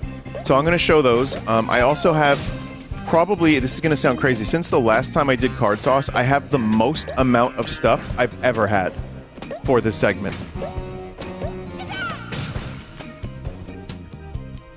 And some of it is really fucking, like, unhinged. Okay, guess we're not going up there. I don't know, I mean, people send me stuff. I found a couple places. I found a game store that sold, like, old shitty card packs from the 80s.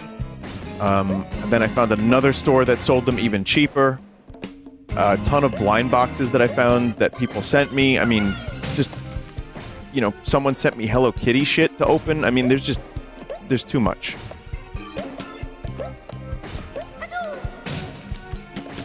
What about V cards? None of those. Did you get Final Fantasy Magic the Gathering? I have a couple pre-ordered. But those aren't out until June, I believe.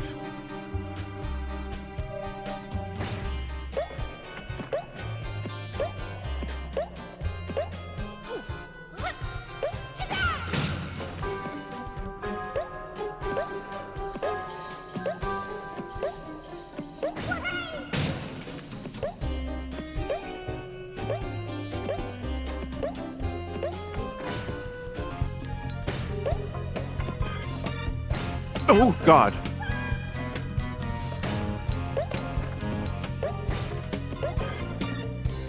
Wow. Good thing I have those extra lives.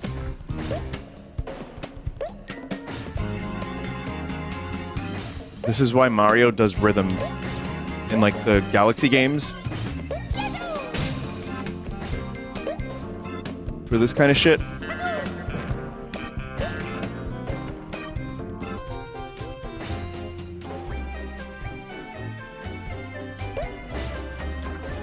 Oh my gosh.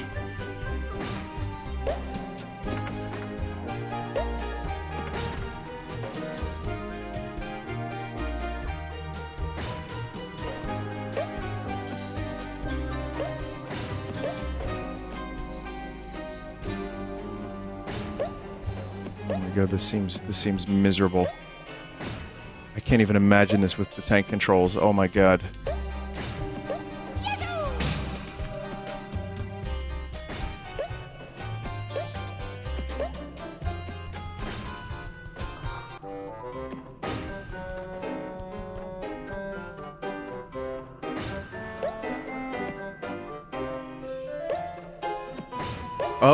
Oh, okay.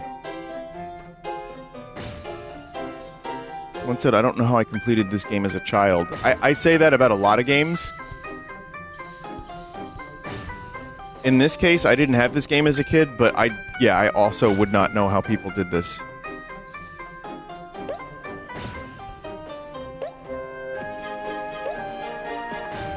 Oh, you gotta be shitting me. That's so fucking unpredictable. It's predictable, but it's just, it feels unpredictable.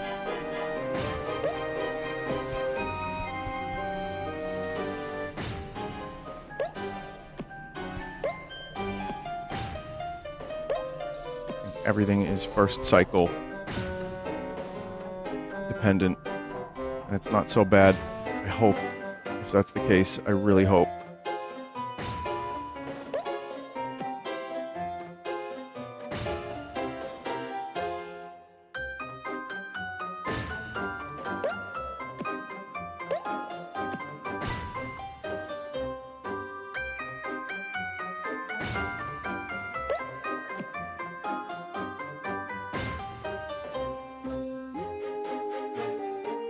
Come on.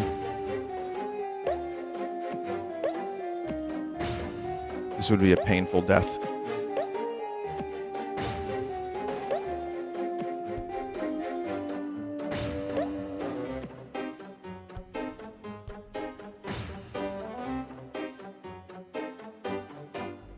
Fucked up the cycle. Okay, I hope it gives me a little breathing room. Just a little breathing room. Come on, little breathing room. We could all use some breathing room. Please! Please!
Okay.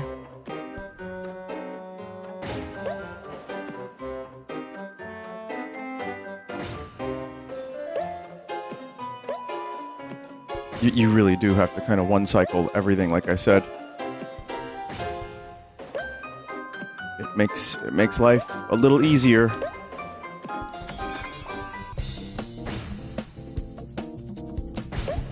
Oh boy. Oh! Are there extra lives here?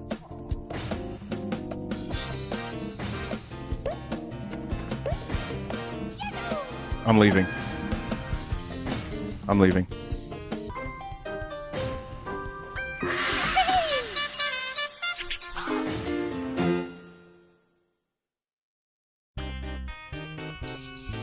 Baron Dante, Funky Inferno. This is it.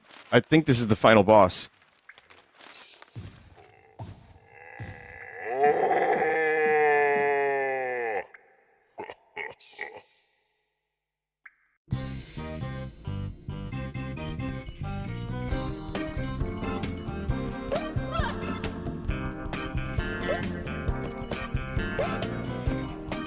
My favorite obstacle.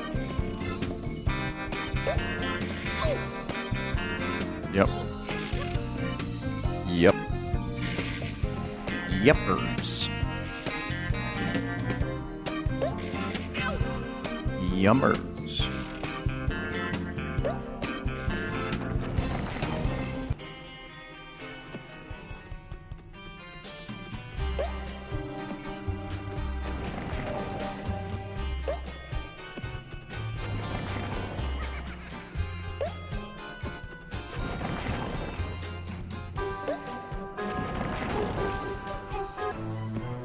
Okay, Baron Dante.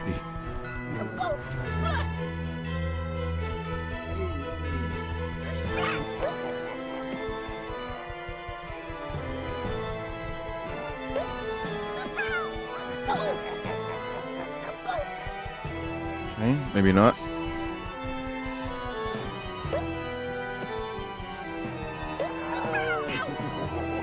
Got like a kind of a Gray Leno jaw going on here.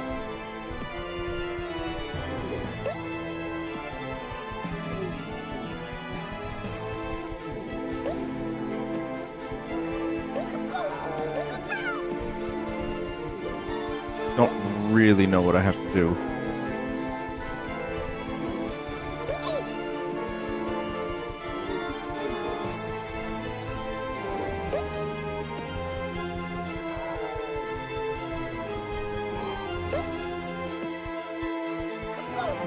Oh.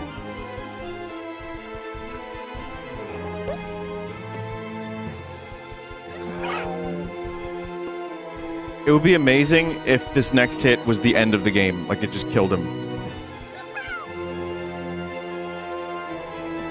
Oh no, there's another form.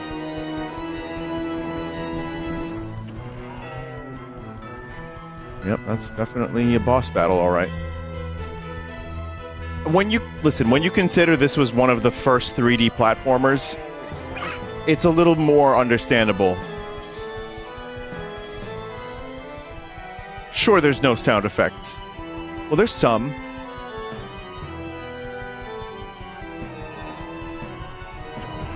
Never mind. No, there's no sound effects.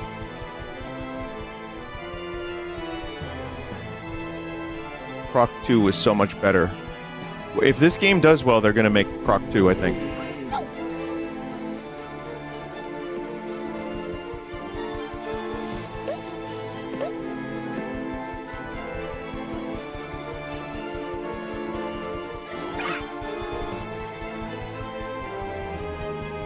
Smell the glove.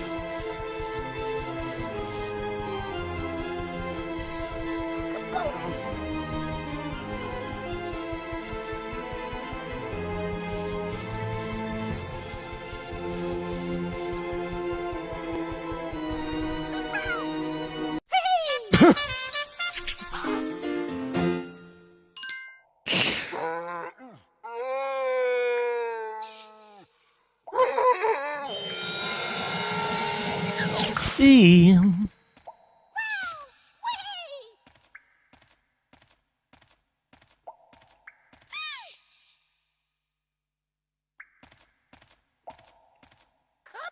You have failed to rescue 150 of my brethren.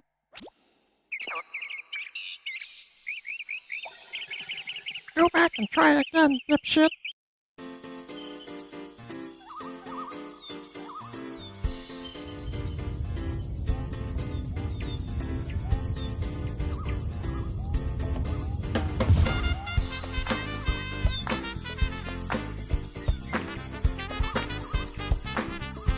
Wow.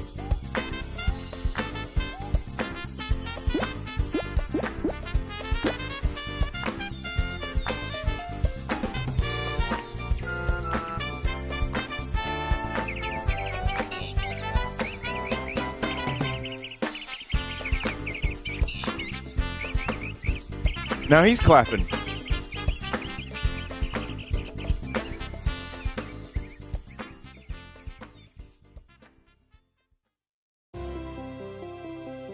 Croc, The Legend of Gobbos. Published by Argonaut Games.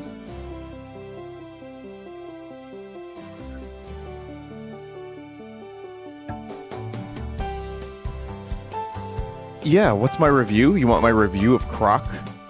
It's a crock of shit! No, it's a cute platformer.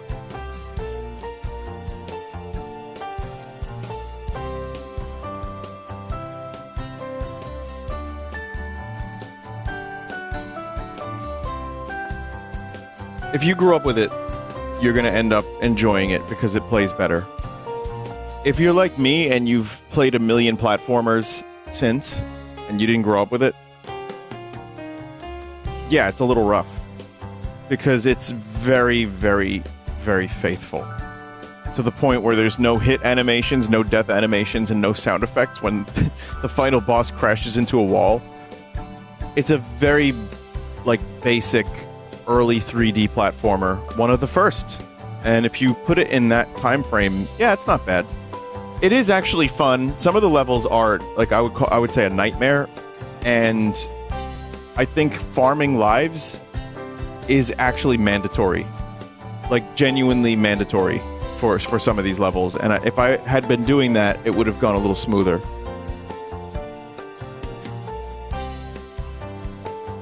No other game lets you rock out with your croc out.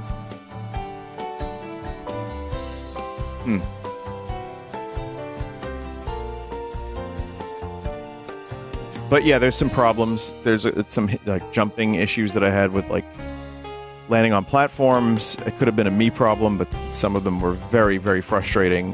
There's the hitboxes on that giant spiky ball. There were just some levels that felt like really annoying. But then there were a lot of levels that were actually fun, especially to get the 100% on. So, I mean, and that's from the perspective of someone who is in 2025 and didn't grow up with the game. I liked it. It's okay. It's only 4 hours if you just want to get through it. So, no regrets.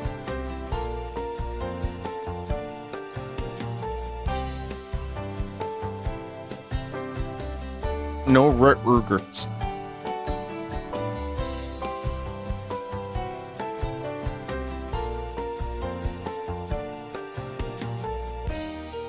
Check the Crocpedia.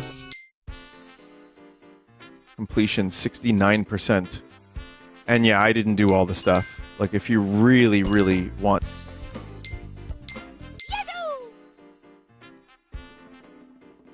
When...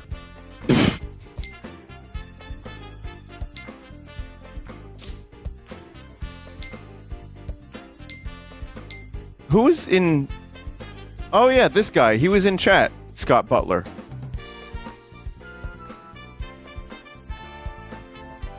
Yeah. I might have... You know, he might have left. Possible. Because I said, like, suck my croc or something. Wait, Living Tombstone?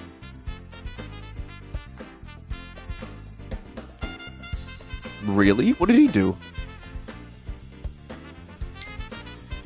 Huh. I don't know if he contributed some croc music.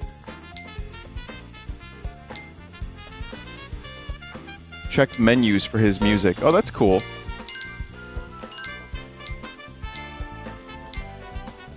I do like Croc just as a design. I really like him as a little fella. I feel like there's more they could do with him.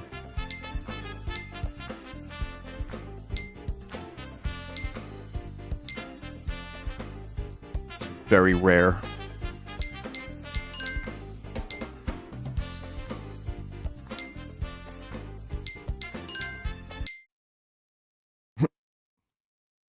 Is it Croc pre-backpack?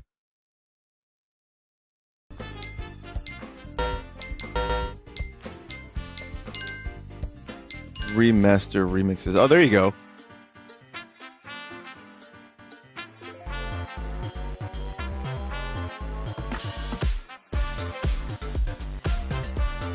Yep, that's Living Tombstone, all right.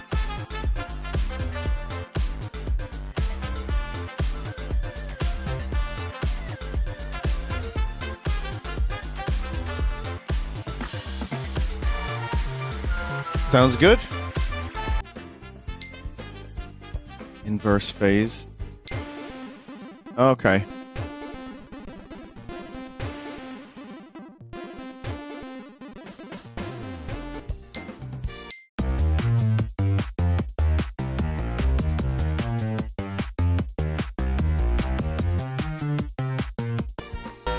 Cool. Here's the actual CD. They just give you the whole... Don't these rough. They just give you the whole CD. Work in Progress soundtrack.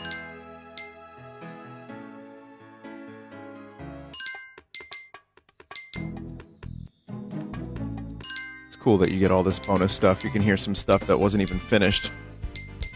The epic series of the TV series Bible? Fox explored developing a Croc animated TV show. Writer Flint Dilley, Transformers G.I. Joe was commissioned. Flint and Dilley was commissioned to create a series Bible, which expanded the world of Croc by providing backstory of the primary characters. That's actually kind of fucking interesting. Wow, if you're a Croc fan, everything you want is here.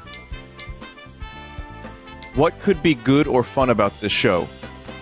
The first thing that comes to mind that it's fun is the gleeful giggling of the Dantinis as they swirl towards Croc.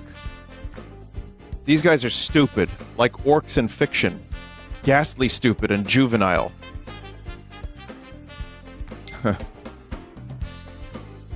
Wow, this is like kind of nuts that this is all here.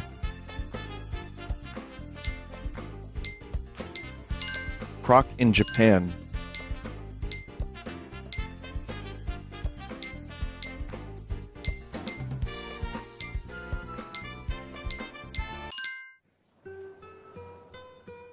It's commercial chaos.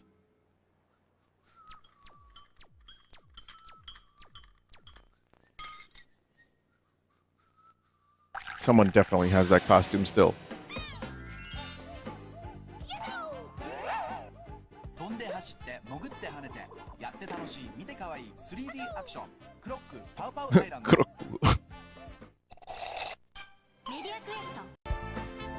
Sold.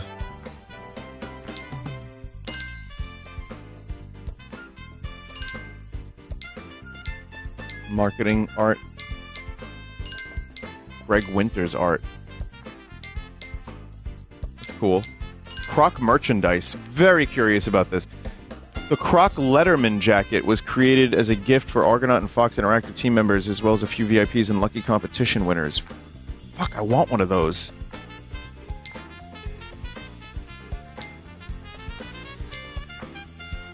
Croc plush was created as a promotional item, is highly sought after by collectors. That's cool.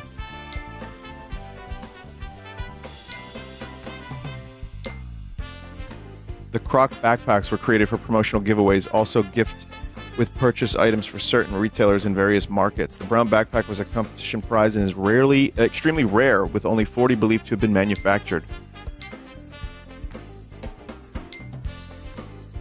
Wow. Croc CD wallet. Man, that is so 90s, it hurts. Croc beanie. Basic t-shirts for trade shows. Cotton fabric block which expands into a t-shirt when submersed in water. I've seen these before. Are these even good shirts? Like, stuff like this? Do they end up just being like fucking... They just destroy? I can't even imagine these things lasting like a year. They're actually just regular shirts, but they're paper thin. The small wooden crate contained the ticket for the Croc launch party at the 1997 ECTS European Computer Trade Show. Although a good number of the crystals were kept by members of the development and publisher team, very few of the wooden crates are known to have survived. That's cool. Possession of the crystal inside the crate granted entry to the party of the Croctail Lounge at the London Olympia Exhibition Centre. The Croctail Lounge. 4-foot-tall plush croc was created as a unique competition prize giveaway. Disposable croc cups for Croctail Lounge. Very few have survived. They sound like some kind of rare species. Croc used to be a lost media goldmine, it looks like it. This is, like, probably the most interesting part of this remaster, is just the amount of, Look at this, we even got, like, magazine reviews. Virtual Springfield, on the same page, by the way, I played this.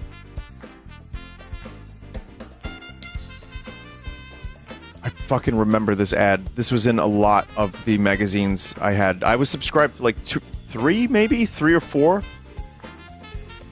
I don't know, maybe 3 game magazines at this time. So there's no way I haven't seen this ad.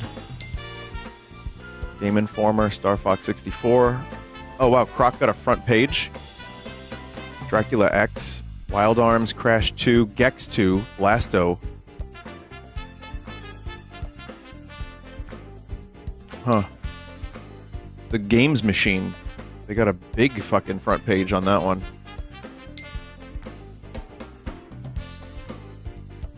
How did Croc find his competition? Like Lara Croft, Croc has more moves than you can shake a stick at. Really though? He can ground pound and he can shake his tail. That's it. Move over Mario and cruise by Crash. Croc rocks. Alright, GamePro. Move over Mario. Come on. Was this one? Croc is looking to be one of the best 3D platform games of the year. Sure, for its time. Also, look at this bootleg Mario hat. We just discovered... Is that N? Nario? Who is this fucking guy?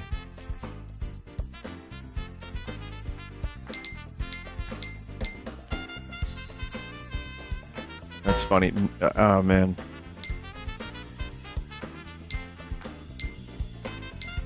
That's really, really good. Yeah, this was, and there's, like, the interviews seem interesting. Use these step-by-step instructions to crochet your very own Croc plush. Dog, really?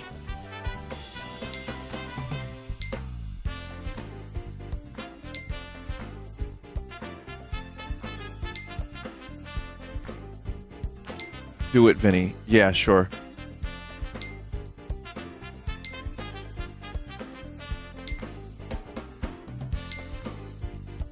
This would take me a year, and I would still fuck it up.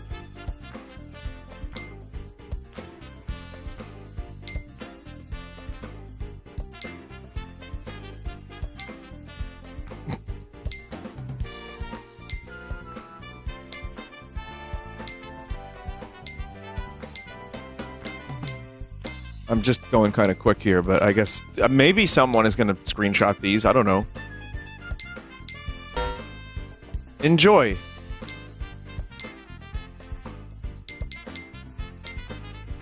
So yeah, I mean, you could read about the TV series. There's the interviews. There's some stuff I haven't even seen here. Game design document. Again, this is the kind of game preservation I like. Just everything available. Just throw it in the thing.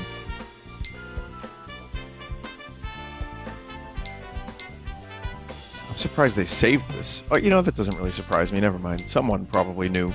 Just take it home. Development team explored a lot of ideas for Croc, not all of which made it into the final game. Buried in the game's source code and assets are long-forgotten test maps, unfinished levels, like this unused layout for one of the desert island spooky challenge rooms.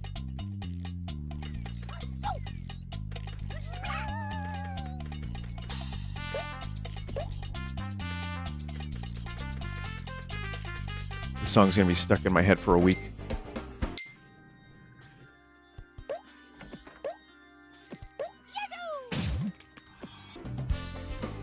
The boulder looked good on paper, but ended up getting cut. We suppose this is one of those Rolling Stone... This is one Rolling Stone that gave testers no satisfaction as they were left screaming, "Gimme shelter." I was expecting a Indiana Jones pun, but okay, Rolling Stones... That checks out.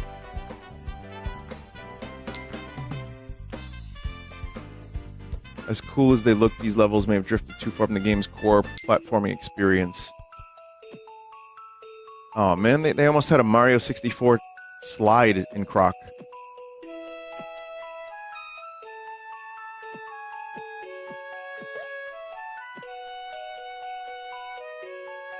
I don't know, this seems fine.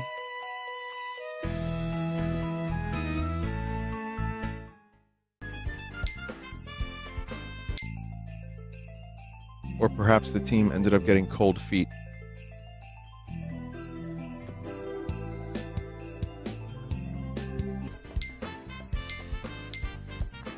Either way, this was one idea they let slide.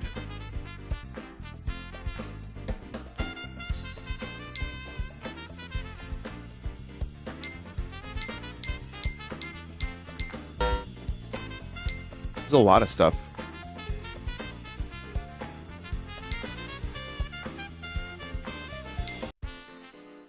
Okay, for as bare bones a remaster as this is, like I said, you have upscaled textures if you want them. You've got some better polygon counts, better controls, better resolution, frame rates. All the extras actually are incredible, and it makes me sad that more remasters don't have that level of historical presentation, like where you can just go through everything. So, you know, I mean, someone said, honestly, that's all I want for a remaster 90% of the time. I agree. I mean, listen, there's a difference between remakes and remasters, and you have different options if you're going to approach it, different budget levels, and you don't know how well a Croc game in 2025 is going to sell. So doing like Final Fantasy VII Remake with Croc is not a smart move, probably, but do I think they could have added a hit sound to when you like splatted an enemy? Yeah, I do. Or like when the boss crashed into a wall? Yeah, maybe. Maybe it could have sounded like this. You know, like watch, right? So you attack an enemy and it goes. Shit, I had the perfect opportunity just a moment ago. Alright, never mind.